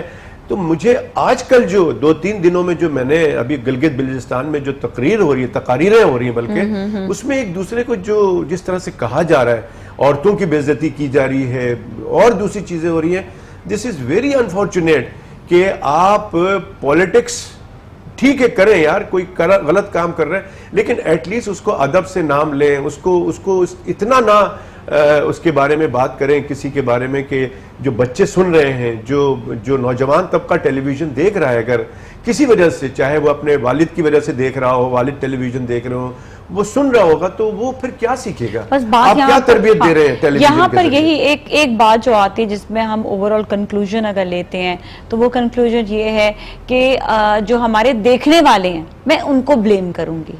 जो हमारे देखने वाले, दिखाने वाले तो दिखा दिया, now they have to decide कि वो ऐसी लैंग्वेज को देखेंगे या नहीं देखेंगे। उनको चाहिए कि वहां से वो स्विच कर जाएं, क्योंकि ये रेटिंग का मामला भी आ जाता है ना। देखिए मैं आपसे बिल्कुल डिसएग्री करूंगा कि मीडिया के जो लोग हैं, जो जिम्मेदारान हैं, उनका फर्ज बनता है कि आप क्या दिखाना चाहते हैं। अगर आप माशरे को ठीक करना चाहते हैं तो आप दिखाएं, लेकिन अगर आप ये चाहते हैं कि अपने चैनल से हमने रातों रात अमीर बनना है, तो फिर तो ये कि आप इस चीज पे जाएंगे कि पब्लिक क्या डिमांड कर रही है, वही चीज करेंगे और ऐड आप उसके लिए लेते हैं और पैसे कमाते हैं। लेकिन अगर आपने ये करना है कि जी हम ये भी करें, साथ साथ हम माहौल को भी ठीक करें, हम अपने माशरे को भी ठीक करें, अच्छी तरबियत दें, तो आप बिल्कुल ठीक कर सकते हैं। अब आप देखिए कि एक बहुत ही, इसमें कोई बुराई नहीं है, लेकिन मेरे बात को कुछ गलत ना लिया जाए। आप मुझे बताइए टेलीविजन पे कितने बच्चों के इंटरव्यूज आते हैं, कौन चैनल दिखाता है? मैं यही बात कह रही हूँ कि इंफॉर्मेशन बेसिकली टेलीविजन को इंफॉर्मेशन के लिए लेकर आए थे, एथिक्स सिखाने के लिए लेकर आए थे। बेसिकली ये एक वो मीडियम था जिससे लोगों को सिखाया जा सके और जिसकी पकड़ जो है वो एक पूरे इदारे के पास होती है जिसमें आप क्या चीज़ दिखा रहे हैं क्या नहीं दिखा रहे हैं। लेकिन फिर मैं वहीं पर भी आऊँगी कि हमारे जो लोग हैं उनको अगर अपने आप को बेहतर करना है, अपने आप को तहजीब की तरफ लेकर आना है, अखलाकियात की तरफ लेकर आना है, क्यों हमारे घरों में ये चीज़ नहीं देखी जाती? क्यों एज अ व्यूअर आपने इस चीज़ को पॉइंट आउट किया? क्योंकि आपकी जो सोच है, आपने क्योंकि ऐसे माशरे को पैदा नहीं करना चाहते हैं, इसलिए व्यूअर का भी बहुत बड़ा अमल दखल होता है। इदारे का है, बिल्कुल है, लेकिन व्यूअर का भी है। तो हमें हर चीज़ को देखने की ज़रूरत है। जाएंगे ब्रेक की जानिब। हमारा ये सब्जेक्ट जो है काफ़ी लंबा होगा। डॉक्टर साहब तो बड़ी अच्छी गुफ्तगू करते हैं, इसमें भी आपको कभी एज अ वो भी बुलाएंगे, साइकोलॉजी के हवाले से भी कोई बात करनी होगी, टॉपिक के हवाले से भी बात करनी होगी। ब्रेक के बाद हम बात करेंगे कुछ कानों के अमराज के हवाले से, ताकि आप तक वो भी इंफॉर्मेशन पहुँचे। हमारे साथ ही रहें। जी नाज़रीन, एक बार फिर हम आपके साथ मौजूद हैं और डॉक्टर कैसर सजाद साहब हैं हमारे साथ, ENT सर्जन। अच्छा, कुछ हम जो है ENT मतलब ईयर, नोज एंड थ्रोट, ठीक है, तीनों के हवाले से। कान के अमराज हो गए। कान के कितने डिफरेंट टाइप के अमराज होते हैं जिसकी शिकायत आती हैं और लोग इसको बड़ा इजीली भी ले लेते हैं, इसके हवाले से थोड़ा सा बताइएगा। देखिए, जो कॉमन बीमारियां, वैसे तो बहुत सारी बीमारियां नाक की भी कॉमन हैं, के बारे में बात करें, गले की भी हैं और कान की भी हैं। तो कॉमन जो बीमारियां हैं हमारे यहाँ, सबसे ज्यादा बीमारी जो है कान का बहना, यानी पीप आती है कान से, ये बड़ा कॉमन है। तो ये क्यों हो जाता है? और इससे और पहले अगर देखा जाए तो बहरापन, इसकी ये बहुत कॉमन हो रहा है। और फिर कान के अंदर जो है वो कचरा, वैक्स, डॉक्टर साहब कचरा वैक्स हो जाता है, हम देखते हैं कान बंद हो गया तो उसकी, तो जो पीप आने की वजह है उसकी वजह ये है कि हमारे यहाँ सफाई सुथराई का इंतज़ाम नहीं है, नंबर एक। नंबर दो, बात यह है कि जो मेजॉरिटी लोगों के कान से पीप आती है वो बहुत सारी वजूहात हैं, उसमें से एक वजह बहुत इंपॉर्टेंट है कि बचपन से ही बच्चे के कान से पीप आनी शुरू हो जाती है। उसकी वजह यह है कि माँ जब बच्चे को दूध पिलाती है अपना या बोतल का, तो उसका सर नीचे हो जाता है, जिसकी वजह से ये दूध मुंह के जरिए कान में चला जाता है। क्योंकि एक ट्यूब होती है, स्टेशन ट्यूब, वो ट्यूब स्ट्रेट होती है, जैसे जैसे बच्चा बड़ा होता है तो वो ट्यूब थोड़ा सा टेढ़ा हो जाता है, तो फिर जो भी पिया जाता है वो नहीं जाता है कान में। लेकिन बच्चा जब तक छोटा होता है तो वो 5 साल तक की उम्र तक अगर वो दूध पीता है बगैर सर को उठाए हुए, या माँ पिला रही है उसको सोते हुए पिला दिया, सर उसका नीचे हो गया, तो वो कान में चला जाता है दूध, और उसके बाद वहां सड़ने के बाद वो पीप बन जाता है, पस बन जाता है। एक वजह ये है। दूसरी वजह ये कि अगर नाक और गला किसी का खराब रहता है, खासकर बच्चों का नजला जुकाम, गला बार बार खराब हो रहा है, तो यहाँ का इन्फेक्शन कान में चला जाता है। तो एक ये वजह होती है। दूसरी और वजह होती है कि लोग जो है गाड़ी की चाबी से, कॉटन बर्ड है, कॉटन बर्ड बाजार में बिकते हैं, उससे छेड़ते रहते हैं, तो उससे बहुत सारे प्रॉब्लम्स होती हैं। बहुत ज्यादा, मतलब पिन कान में डाल लेते हैं। बिल्कुल, तो वो कान का पर्दा खुद फाड़ के आ जाते हैं, खराश कर देते हैं, इन्फेक्शन हो जाता है, फिर पस आती है। तो ये सारी वो चीजें जो कि मैं बता इसलिए रहा हूं कि इसको छोड़ा जा सकता है। अगर माँ दूध पिला रही है तो सर को हमेशा ऊपर करे बच्चे का, चाहे वो बोतल से पिला रही है तो तकिया रख के उसको पिलाएं, बगैर तकिए के ना उसको लेटा के दूध पिलाएं। इसी तरह से जब नहाने के वक्त आप रुई को वैसलीन लगा के चिकना करके कान में रखें ताकि पानी नहीं चला जाए। फंगस हमारे यहाँ बहुत कॉमन है, लोगों को फंगस हो जाता है कान में, खारिश होती है, पस आती है। इसी तरह से जो लोगों को नज़ला ज़ुकाम, गला ख़राब है और वो उनको पता है कि मैं ठंडी चीज़ या खट्टी चीज़ ले लेता हूँ या ले लेती हूँ, उसके बाद गला ख़राब हो जाता है, तो उनको बहुत एहतियात की ज़रूरत है, ये इन्फेक्शन कान में नहीं चला जाए। इसी हवाले से मैं जानना चाहूँगी कि ओल्ड एज में आके अक्सर क्या होता है कि कान में हवा की तरह आवाज़ आने लग जाती है, या कभी किसी को आवाज़ हवा की तरह आती रहती है, कहते हैं ना साई साई आना, वो क्या होता है? ये टिनाइटिस कहलाता है। ये टिनाइटिस एक बीमारी होती है और इसका अभी तक जो है वो प्रूव नहीं हुआ, और इसका प्रूव जब नहीं हुआ कि इसका रीज़न नहीं पता लगा कि क्या है, उसकी वजह से अब तक उसकी दवा का नहीं हुआ। लेकिन उसको थ्योरीज हैं उसकी कि कुछ कहता है कि जो कान के अंदर का हिस्सा है, कान के 3 हिस्से होते हैं, एक बाहर का, एक बीच का, मिडिल ईयर, और एक इनर ईयर होता है जो कान के अंदर का, जो कि दिमाग के साथ लगा होता है। जो इनर ईयर होता है उसके अंदर कुछ ट्यूब्स होती हैं मुड़ी हुई इस तरह से, तो जिसमें कि पानी भरा हुआ होता है, वो पानी घूम रहा होता है। तो उसमें कहते ये कि उस पानी का प्रेशर, एक थ्योरी ये है कि प्रेशर ज़्यादा हो जाता है तो उसकी आवाज़ आनी शुरू हो जाती है, उसकी वजह से कान में शोर या आवाज़ आती है। एक कुछ कहते हैं कि वो पानी जो है वो दीवार से टकराता ज़्यादा लगने लगता है, तो उसकी वजह से शोर तो वो होता है। पानी डेंजरस होता है कि वो होता ही नहीं है? नहीं, पानी तो होता ही है उसके अंदर, होता ही वो होता है। होता है। Okay, okay. तो लेकिन उसकी एक रफ्तार होती है, जैसे कि उसको नॉर्मली मूव करना चाहिए, चलता है। और लेकिन जब उसमें एबनॉर्मलिटी आ जाती है तो ये एक थ्योरी है, इट्स नॉट कंफर्म, अभी भी कंफर्म नहीं। ओके ओके, तो उसकी वजह से ये आदमियों को चक्कर भी आते हैं बार बार। लेकिन शोर की खासकर जो बात है, जो टिनाइटिस की बात है, वो इस वजह से होता है। उसमें कुछ दवाइयाँ दी जाती हैं, बहुत से लोगों को फायदा कर जाती हैं, बहुत से लोगों को नहीं करती हैं। तो बाहर के मुल्कों में तो उसको कहते हैं कि जी जस्ट हैव इट, आप इसके साथ गुजारें जिंदगी गुजारें, क्योंकि अननेसेसरीली दवा खाना पड़ती है बहुत दिनों तक। और क्यों खाएं फिर दवा, जब एक चीज है तो है बस। हमारे यहाँ ये होता है कि हम इलाज करते हैं, कुछ लोगों को बहुत फायदा हुआ है, तो मैं यही करता हूँ कि भाई आप 1 महीना दवा करें, तो बहुत से लोग ठीक हो जाते हैं, तो बहुत अच्छी बात होती है, और नहीं होते हैं तो फिर स्टॉप कर देता हूँ। तो ये सबसे ज़्यादा इस तरह की चीज़ें होती हैं। बाकी ये है कि कुछ नज़ला ज़ुकाम होता है, उसकी वजह से भी होती है। कान में वैक्स होता है, कचरा होता है, तो वैक्स क्यों आ जाती है? वैक्स ये कुदरती तौर से होता है, इससे नॉर्मल फिनोमेना, ये कुदरती है और ये बीमारी नहीं है, बल्कि बीमारी उस वक्त हो जाती है जब ये बहुत ज़्यादा, कुछ लोगों को बहुत जल्दी जल्दी वैक्स बन जाता है और जमता रहता है। लोग कॉटन बड से उसको पीछे की तरफ ढकेलते रहते हैं, जमा करते रहते हैं। जब वो टाइट सख्त हो जाता है, फिर रात को मिडिल ऑफ द नाइट, रात को 2 बजे 3 बजे कान में शदीद दर्द होता है, और फिर उसके बाद आप दर्द की गोली वोली लेके जब हमारे पास आते हैं तो हम उसे नरम करने की दवा देते हैं और फिर उसे निकालते हैं। तो उससे 2 फायदा होता है, एक तो वो दर्द खत्म हो जाता है, और जब कचरा निकल जाता है तो कान की समात भी ठीक हो जाती है। तो कान का बंद होना, खारिश करना और दर्द होना, ये जब हार्ड वैक्स होता है तो ये इसकी अलामात हैं। तो और बहुत सारी वजह होती है कान के दर्द की। आपका इन्फेक्शन हो गया, आपने कभी छेड़ दिया, कॉटन बड से मारा, वो खराश हो गया। तो ये सब चीज़ें मेरे ख्याल में आम आदमी को मैं यही मशवरा देता हूँ कि भाई अगर आपके घर में कॉटन बड्स है तो उसको बाहर फेंक दें खिड़की से, उसको ना इस्तेमाल करें। लोग ये सवाल करते हैं डॉक्टर साहब तो फिर आप कैसे कचरा साफ कैसे करें?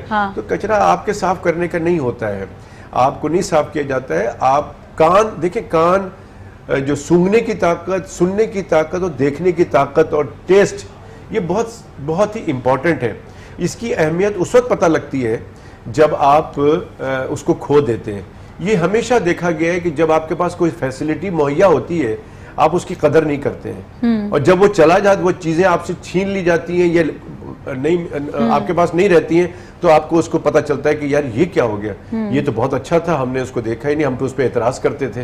तो इसी तरह से मैंने बहुत दफ़ा देखा है कि लोग उसको कान को छेड़ते रहते हैं। हम बहुत सारे मरीज, मैंने उनको मना भी करता हूँ उसके बावजूद, लेकिन जब वो अपना पर्दा फाड़ लेते हैं और फिर पीप आनी शुरू हो जाती है, उनकी समाज चली जाती है, तो फिर समाज भी जा सकती है, समाज चली जाती है ना, समाज कमजोर हो गया। फिर जब हम हेयरिंग एड की बात करते हैं कि जी इसको आप आला लगाना पड़ेगा, ये टेस्ट जो आया है ये इस तरह आया है कि इसको अब नर्व डेफनेस हो गई है और ये मसला है। अच्छा, तो ये वैसलीन लगाकर भी साफ नहीं कर सकते? हमारा काम ही नहीं कि साफ करें। नहीं, साफ करने का काम नहीं है। हाँ, ये जरूर है, नहा ले तो वैसे ही साफ हो जाता है। नहीं, नहाने से अक्सर लोग ये कहते हैं नहाते हैं हम तो वो पानी चला जाता है, डॉक्टर साहब उसको तो करना होता है। हाँ। तो मैं उनसे कहता हूँ कि पानी कैसे जाता है? अगर आपको शक है, अव्वल तो पानी नहीं जाता, कुदरत ने कान बनाया ऐसा है कि पानी नहीं जाता, लेकिन अगर आप खुद ऐसे करके नहा रहे हैं, पानी चला जाता है, तो आप उसके लिए ये है कि एक तो ये कि ईयर प्लग मिलता है बाजार में, बहुत सारे ईयर प्लग्स बड़े स्टोर में मिलते हैं, वो लेके आप वॉशरूम में रख लें, बाथरूम में, और उस पर पॉलीफेक्स या वैसलीन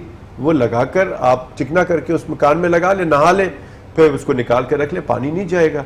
वो नहीं मिलता है तो आप कॉटन को वैसलीन लगा लें, चिकना करके कान में रख लें, कोई भी पेट्रोलियम जेली वगैरह वो रखें, और जब नहा लें, बाल खुश्क हो जाए, फिर वही निकाल दें।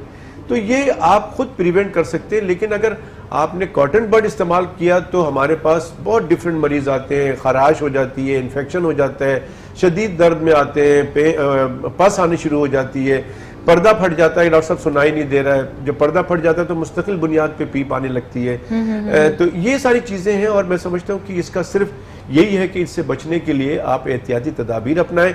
और ये बहुत ही जो जिसको कहा जाता है ना कि ये जो सेंसिटिव चीज़ें हैं, सुनना, देखना और टेस्ट, तो ये चीजें बहुत इंपॉर्टेंट अच्छा, है, इसकी एक चीज हिफाजत और करनी कि चाहिए। जिस तरह अगर कान का कोई दर्द है तो उसमें क्या कोई च्यू करने में या कुछ करने में प्रॉब्लम होती है तो सख्त चीजें नहीं खाएं, या कुछ ऐसा है कि खाने वाने की थोड़ी एहतियात करें? जी, अगर किसी को कान का इन्फेक्शन है तो डेफिनेटली अगर मुंह को चबाएंगे तो ये मूवमेंट से उसको तकलीफ हो सकती है, अगर कान की तकलीफ है कान की वजह से। हाँ। लेकिन उमूमन जो है ये जो जॉइंट है हमारा, जो जबड़े को स्कल के साथ यानी खोपड़ी के साथ मिला रहा होता है, जिससे हम मुंह खोलते हैं बंद करते हैं, इस जोड़ के अंदर भी प्रॉब्लम आ जाती है। बाज़ दफ़ा लोग बहुत सख्त चीज़ों का इस्तेमाल करते हैं, सख्त चीज़ तोड़ रहे होते हैं, हड्डी तोड़ रहे होते हैं, या और ज़्यादा मुंह खोल के हंसते हैं, ज़्यादा मुंह खोल के यौन करते हैं, दवाइयाँ लेते हैं, तो उससे भी ये जोड़ डिस्टर्ब हो जाता है, तो उसकी वजह से भी आपको प्रॉब्लम होती है। दांत के अंदर कोई प्रॉब्लम है, गम्स है, मसूड़ों में कोई तकलीफ है, उसकी वजह से भी आप चबा नहीं सकते हैं। तो ये डिफरेंट तरीके की चीज़ें होती हैं। ये पट्ठे हैं, यहाँ पे पट्ठे में कोई प्रॉब्लम आ जाती है तो उसकी वजह से भी आप चबा नहीं सकते। तो ये बेसिक चीज़ें होती हैं। तो इसीलिए कहते हैं कि आप हर चीज़ को, अल्लाह ताला ने आपको अशरफुल मखलूकात बनाया है, आपको हर चीज़ देख के क्या खाना चाहिए, कि छालिया गुटखा खाना चाहिए भी कि नहीं खाना चाहिए, हमें जो है ऐसी चीज़ों का इस्तेमाल क्यों नहीं करना चाहिए जिससे हमारी नशोनुमा अच्छी हो जाए, जिससे हमारी इम्यूनिटी, क़ुव्वत मदाफ़ियत, खासकर आजकल कोरोना के इसमें हमें तो ऐसी चीज़ों की ग़िज़ा इस्तेमाल करनी चाहिए जिससे आपकी क़ुव्वत मदाफ़ियत बहुत स्ट्रॉन्ग रहे और आप डिफरेंट किस्म के वायरस से बचे रहें। बच सकते हैं। और सिर्फ कोरोना नहीं बल्कि डिफरेंट वायरस से भी आप, डिफरेंट वायरस से बहुत सारे, कोरोना है, डेंगू है, चिकनगुनिया है, और बहुत सारे वायरस हैं आजकल जो हमारे यहाँ। अच्छा भाई, हम बात करेंगे ब्रेक के बाद स्पेशली जो पान गुटखा, इससे कौन कौन सी जो है वो गले की बीमारियां हो सकती हैं। ब्रेक की जाने जाएंगे, ब्रेक के बाद वापस मिलते हैं, हमारे साथ ही रहेंगे। जी नाज़रीन, हम एक बार फिर आपके साथ मौजूद और हमारे साथ डॉक्टर कैसर सजाद साहब हैं जो ENT सर्जन है। बड़ी अच्छी बातें हो रही है। स्पेशली अब हम बात करेंगे जो ख़तरनाक गले की बीमारियां होती हैं, स्पेशली जो पान गुटखा और छालिया वगैरह, या कोई ऐसी चीज़ खाने से जो हमारे गले के लिए बहुत ज़्यादा मुज़र है। कौन कौन सी बीमारियाँ हो सकती हैं, पहले तो ये बताएं सब चीज़ें। देखिए, इसमें जो कॉमन जो जिस चीज़ की आपने बात की है, छालिया, गुटखा, नस्वार, और बहुत सारे लोग जो हैं वो सिगरेट पीते हैं, इन सब का नुकसान तो है हमारे सेहत पे, हमारे जिस्म पे। और ख़ास करके छालिया, गुटखा, नस्वार, इस तरह की चीज़ें करें तो उसमें दो चीज़ें बड़ी कॉमन है, बल्कि तीन चीज़ें मैं कहूँगा। एक तो मुंह के छाला, मुंह में छाले हो जाते हैं, फिर खाने की नाली का छाला हो जाता है, मैदे के अंदर छाले हो जाते हैं, तो अल्सरेशन बहुत कॉमन है। इसके अलावा जो एक बीमारी है सब म्यूकस फाइब्रोसिस, और ये होता है ज़्यादातर यंग लोगों में, यंग लड़के लड़कियों में, और अगर परसेंटेज देखा जाए तो उसमें लड़कियों में ज़्यादा होता है। टीनेजर्स में जैसे 15, 16, 19 इस एज के ग्रुप के स्कूल गोइंग, कॉलेज गोइंग लोगों में होता है। और उसमें होता ये है कि मुंह के अंदर जो ब्लड सर्कुलेशन है, जो खून का जो सप्लाई है, खून जो जा रहा है मुंह के अंदर, वो कम होना शुरू हो जाता है, उसकी सप्लाई रुक जाती है। तो ये जितने भी अंदर म्यूकोजा है उसमें फाइब्रोसिस का मतलब है सुकड़ जाना, तो मुंह जो है सुकड़ जाता है और इसकी इलास्टिसिटी खत्म हो जाती है, तो मुंह खुलना बंद हो जाता है, आप मुंह नहीं खुलता है। बहुत से लोगों को आप देखिएगा जो छालिया गुटखा खा रहे हैं, वो उनसे बोलिए मुंह खोलें तो मुंह नहीं खुले, मुंह खुलना चाहिए। हाँ। तो 4 उंगली आपके मुंह में जाना चाहिए, इतना मुंह खुलना चाहिए। ऐसे बात तो बहुत सारे लोग जो है मुंह उनका यूं होता है। तो एक सब म्यूकस फाइब्रोसिस, लॉक जॉ समझने के लॉक जॉ हो गया। फिर इसकी पहचान ये होता है कि अगर आप घर में सालन बना हुआ या कहीं भी आप गए हैं तो उसमें मिर्च है ही नहीं, सिर्फ काली मिर्च डली हुई है, लेकिन उस आदमी को ऐसा लगता है कि वो खा नहीं सकता, इतनी मिर्ची लगती है। तो सब म्यूकस फाइब्रोसिस इसकी निशानी है। और फिर अगर आप गाल को देख सके, मुंह को, तालू को, तो ये सारा वाइट होता है। आप नॉर्मल देखें तो पिंक नजर आएगा, उसमें ब्लड की सर्कुलेशन है। इनमें जब ब्लड की सर्कुलेशन खत्म हो जाती है तो क्या इसमें ऐसी कोई चीजें होती है, कोई इंग्रेडिएंट है जिसकी वजह से ये सब खराब कर देता है? इसका जो छालिया का जो जूस है, वो प्रॉब्लम करता है, वो ये सारी हरकतें करता है, सर्कुलेशन को खत्म करता है, फाइब्रोसिस करता है। तो आवाज भी खत्म कर सकता है फिर? एक आवाज तो बाद में खत्म होती है। जो आखिरी जो बीमारी है वो है कैंसर। तो मुंह के अंदर नरखरे का कैंसर हो जाता है। जब नरखरे का कैंसर होता है, कोई ग्रोथ हो जाती है, तो आपकी आवाज़ पहले होर्स होती है, आवाज़ बैठ गई है डॉक्टर साहब।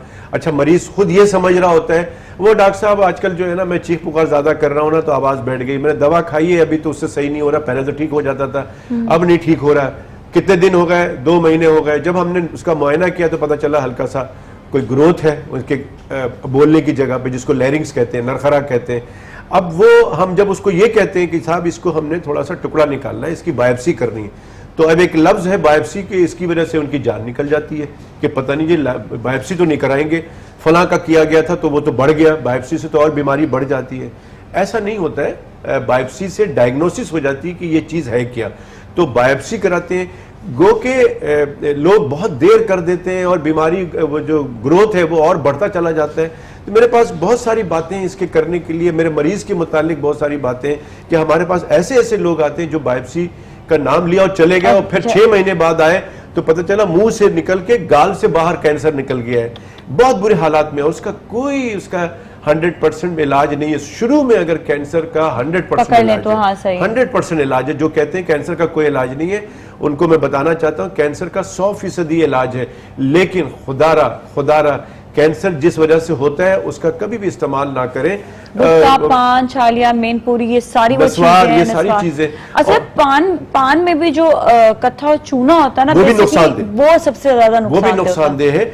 और लेकिन हमारे रिसर्च में यही है कि अगर आपको पान की ख्वाहिश है तो आप सुलेमानी खा लें, इसके अंदर कुछ ना लगाएं, उसमें आप छालिया ना डालें। ये क्या होता है, सौंफ है, खोपरा डाल लें, सौंफ खा लें आप, बस वो भी कर ले। तो अब मसला सिर्फ यही है कि ये जो चीजें प्रूफ हो चुकी हैं कि छालिया या गुटखा तो और खराब चीज है, उसके अंदर तो छालिया के अंदर बहुत सारी और ऐसी अनहाइजीनिक और ऐसी समझ ले सोने पे सुहागा कर देती हैं, आपके गले का और आपके मुंह का बेड़ा गर्क कर देती है। तो ये गुटखा, मेनपुरी और बहुत सारे नाम से इंडिया वाले मार्केटिंग कर रहे हैं। बैन है, इसके ऊपर सजा भी है, लेकिन फिर भी ये बिक रहा होता है, इस बात का बड़ा अफसोस है। देखिए बात सारी ये है कि पाकिस्तान में अभी ऑफ द ईयर भी बात हो रही थी कि हमारे यहाँ जराइम इतने ज़्यादा हैं। ये अभी पिछले दिनों जो हाईवे पे, मोटरवे पे वाक़या हुआ, उसके बाद तवातर से बहुत सारे वाक़े एकदम से आ गए।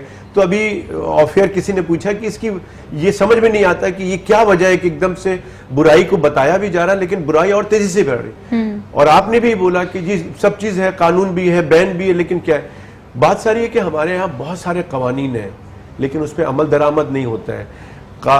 एक इस्लामी तरीके से कुरान में लिखा है, जजा और सजा, दो बातें लिखी हैं कि जी जजा है, आप उसको कोई अच्छा काम करता है उसको अप्रिशिएट करें, उसको इनाम दे, और जो कोई गलत करता है उसको सजा दे। क्योंकि ये हमारा एक सिस्टम है, एक कानून, एक अल्लाह का निजाम है। अल्लाह का निजाम है, निजाम से हट जाएंगे तो एक जानवर की तरह जिंदगी हो जाएगी। ये भी खबर आती है कि जी माशाल्लाह मुबारक हो, पकड़ लिया, फलां को पकड़ लिया, इसको पकड़ लिया, उसके बाद क्या हुआ? आपने कभी भी नहीं देखा कि उसको सजा मिली भी कि नहीं मिली, या वो सजा मिल भी गई है तो क्या हुआ, उसका कुछ नहीं होता। इसीलिए जब तक जजा और सजा का निजाम प्रॉपर नहीं होगा और नजर आएगा तभी अच्छा, जाके हमने चीजें कुछ होंगी। तो देखा, खैर कुछ जो हमने सजाएं देखी भी हैं कि जो सामने आई भी हैं, लेकिन ये है कि 100%, देखिए हम ये नहीं कहते जी 90% जुर्म है, 100% सजा मिलनी चाहिए। तो हमारी गुजारिश ये है, हमारी इल्तिजा ये है कि जहाँ पर ये मुज़र चीज़ें मिल रही हैं और कानून में है कि ये मुज़र चीज़ें नुकसानदेह हैं और इनकी सज़ा है, तो उनको सज़ा दी जाए। पता नहीं कितनी इनके ऊपर फाइन है और कितना फिर भी जो है छुप छुप के जो है ये काम होते हैं, छुपे। बस वही मैंने कहा ना कि जब अगर कोई प्रॉपर इम्प्लीमेंटेशन हो जाए, हाँ। जो कानून पे हमारे यहाँ सबसे बड़ा इशू यही है कि कानून पे अमल दरामद नहीं होता है। कानून पे अमल दरामद सिर्फ उन पे होता है जिनकी जान पहचान नहीं है, जो बेचारे गरीब लोग हैं, जिनकी सोर्स नहीं है। लेकिन अगर सारे जो अवाम है पाकिस्तान के, उनको कानून एक नज़र से देखे और सबके लिए वही इम्प्लीमेंटेशन हो तो बहुत सिस्टम सही हो जाएगा जैसे बाहर को मुल्कों में होता है। बिल्कुल, ये बात तो है। अच्छा, इसके अलावा हम नाक की बात करते हैं, नाक में बहुत सारी बीमारी, मैं नज़ले ज़ुकाम की बात नहीं करी, मैं ज़रा सा बियॉन्ड जाऊंगी इससे कि किसी की हड्डी बड़ी भी होती है, किसी की नाक टेढ़ी होती है, उनको भी ज़रा प्रॉब्लम होता है, तो उसके हवाले से भी इलाज होते हैं और क्या क्या उनके जो है सर्कमस्टेंसेस क्या होते हैं, उनको प्रॉब्लम क्या क्या आती है, उनको क्या क्या चीजें फेस करनी होती है। नाक की हड्डी की जो बात करें ना, उसमें ये होता है कि जो बीच का पार्टीशन है, दो सुराख, इसके अंदर कुर्री होती है, कार्टिलेज होता है। अच्छा। तो कार्टिलेज, ये जो रेगुलर इन्फेक्शन की वजह से, नज़ला जुकाम की वजह से, हमारा कराची का माहौल खासकर बड़ा पॉल्यूटेड है, तो ये जो कार्टिलेज बेंड हो जाती है, थोड़ा सा टेढ़ी होके फिर नाक की कैविटी को ऑब्स्ट्रक्ट करती है, यानी कि नाक बंद हो जाते हैं। बहुत सारे लोगों को शिकायत है नाक बंद हो रही है, स्मेल नहीं आ रही है, और बहुत सारी चीज़ें इस तरह होती हैं, तो उसको यही होता है कि उसकी सर्जरी की जाती है। लेकिन बहुत सारी इसकी और वजह होती है, जैसे किसी को एलर्जी है, अब उसको डस्ट से एलर्जी है, उसको परफ्यूम से एलर्जी है, उसको धुएं से एलर्जी है, उसकी नाक बंद हो रही है, तो वो भी मरीज आके कहता है कि डॉक्टर साहब आपने फलां का ऑपरेशन किया था वो तो बिल्कुल ठीक हो गया, तो मुझे भी ऑपरेशन कराना है। तो उसका ऑपरेशन करने से उसको कोई फायदा नहीं होगा, क्योंकि उसकी वजह नाक बंद होने की एलर्जी है। तो उसको रेगुलर बेसिस पे दवा खानी होगी, उसको उस एलर्जन से बचना होगा जिससे उसको एलर्जी होती है। तो ये एक बहुत इंपॉर्टेंट बात मैं बताना चाहता हूं कि लोग जिद करते हैं कि जी ऑपरेशन करा लें, और बाज दफा जिसको ऑपरेशन करने की हम उसको सजेशन देते हैं, उसको मशवरा देते हैं, वो ऑपरेशन नहीं कराते, तो उसकी पेचीदगियां बहुत सारी खराब हो जाती हैं। ऑपरेशन में ये कहते हैं कि जी आप कराएंगे तो फिर दोबारा हो जाता है। ऐसा नहीं है, ऐसा नहीं है, ये बिल्कुल ऐसा नहीं है। दोबारा यही मैं कहता हूँ, जो नाक टेढ़ी होती है सीधी भी हो जाती है, मैंने सुना है। नहीं, नाक के टेढ़े होने वाली जो नाक की बाहर से जो नाक टेढ़ी हो जाती है, वो कॉस्मेटिक सर्जरी होती है, राइनोप्लास्टिक की जाती है। उसको ठीक किया जाता है, और वो एक अलग ये इसकी वजह से नहीं होता नाक टेढ़ी? नहीं, ये तो ऊपर की बोन टूट के टेढ़ी हो जाती है। तो बोन जब टेढ़ी हो जाती है, एक बच्चा गिर गया या किसी ने मुक्का मार दिया, या गुस्से में शौहर ने बीवी को मुक्का मार के, बड़े केसेस आते हैं, तोड़ दिया नाक की हड्डी और वो सही नहीं बैठाई गई या बैठवाया नहीं, उन्होंने कहा हाँ ठीक है चलो कुछ नहीं, डॉक्टर को नहीं दिखाया, तो वो आहिस्ता आहिस्ता और टेढ़ी हो जाती। फिर जब उनको ख्याल आता है कि जी ये तो तस्वीर में बहुत बुरी आ रही है, तो इसको ठीक कराने के लिए जब तक देर हो चुकी होती है। लेकिन अगर किसी की हड्डी टूटी और 15 दिन के अंदर अंदर उसको बैठा दिया जाए तो उसकी शेप नॉर्मल आ जाती है। तो इससे बेहतर ये है कि कॉस्मेटिक सर्जन पे पहले ही चले जाएं, ताकि वो तो कॉस्मेटिक सर्जन नहीं, जब अगर फ्रैक्चर हुआ है और 15 दिन के अंदर अंदर आप आ गए, आप ठीक कराना चाहते हैं, तो फिर आप ENT के डॉक्टर उसको नाक की हड्डी को बैठा देता है, हम बैठा लेते हैं। लेकिन अगर आप 1 महीने 2 महीने के बाद अगर आते हैं तो फिर उसमें जो है कॉस्मेटिक सर्जरी होती है, जो कि हम भी करते हैं, प्लास्टिक सर्जन भी करते हैं। तो हम हमेशा यही कहते हैं कि जी वक्त पे इलाज कराएं, पेचीदगी ज्यादा हो जाती है, पेचीदगियों में ना जाएं, पेचीदगियों का टाइम ना लाएं, और सेल्फ मेडिकेशन ना करें, खुद से इलाज ना करें। लोग घर में बैठ के इलाज करते हैं, जब देखते हैं बहुत थक जाते हैं, फिर उसके बाद डॉक्टर के पास आते हैं तो बहुत देर हो चुकी है। Thank you so much doctor साहब, बहुत बहुत शुक्रिया। इसके साथ ही नाज़रीन आज के लिए इतना, अपना बहुत ख्याल रखिएगा। नाज़िम मलिक और टीम को दीजिए इजाजत। अल्लाह हाफिज।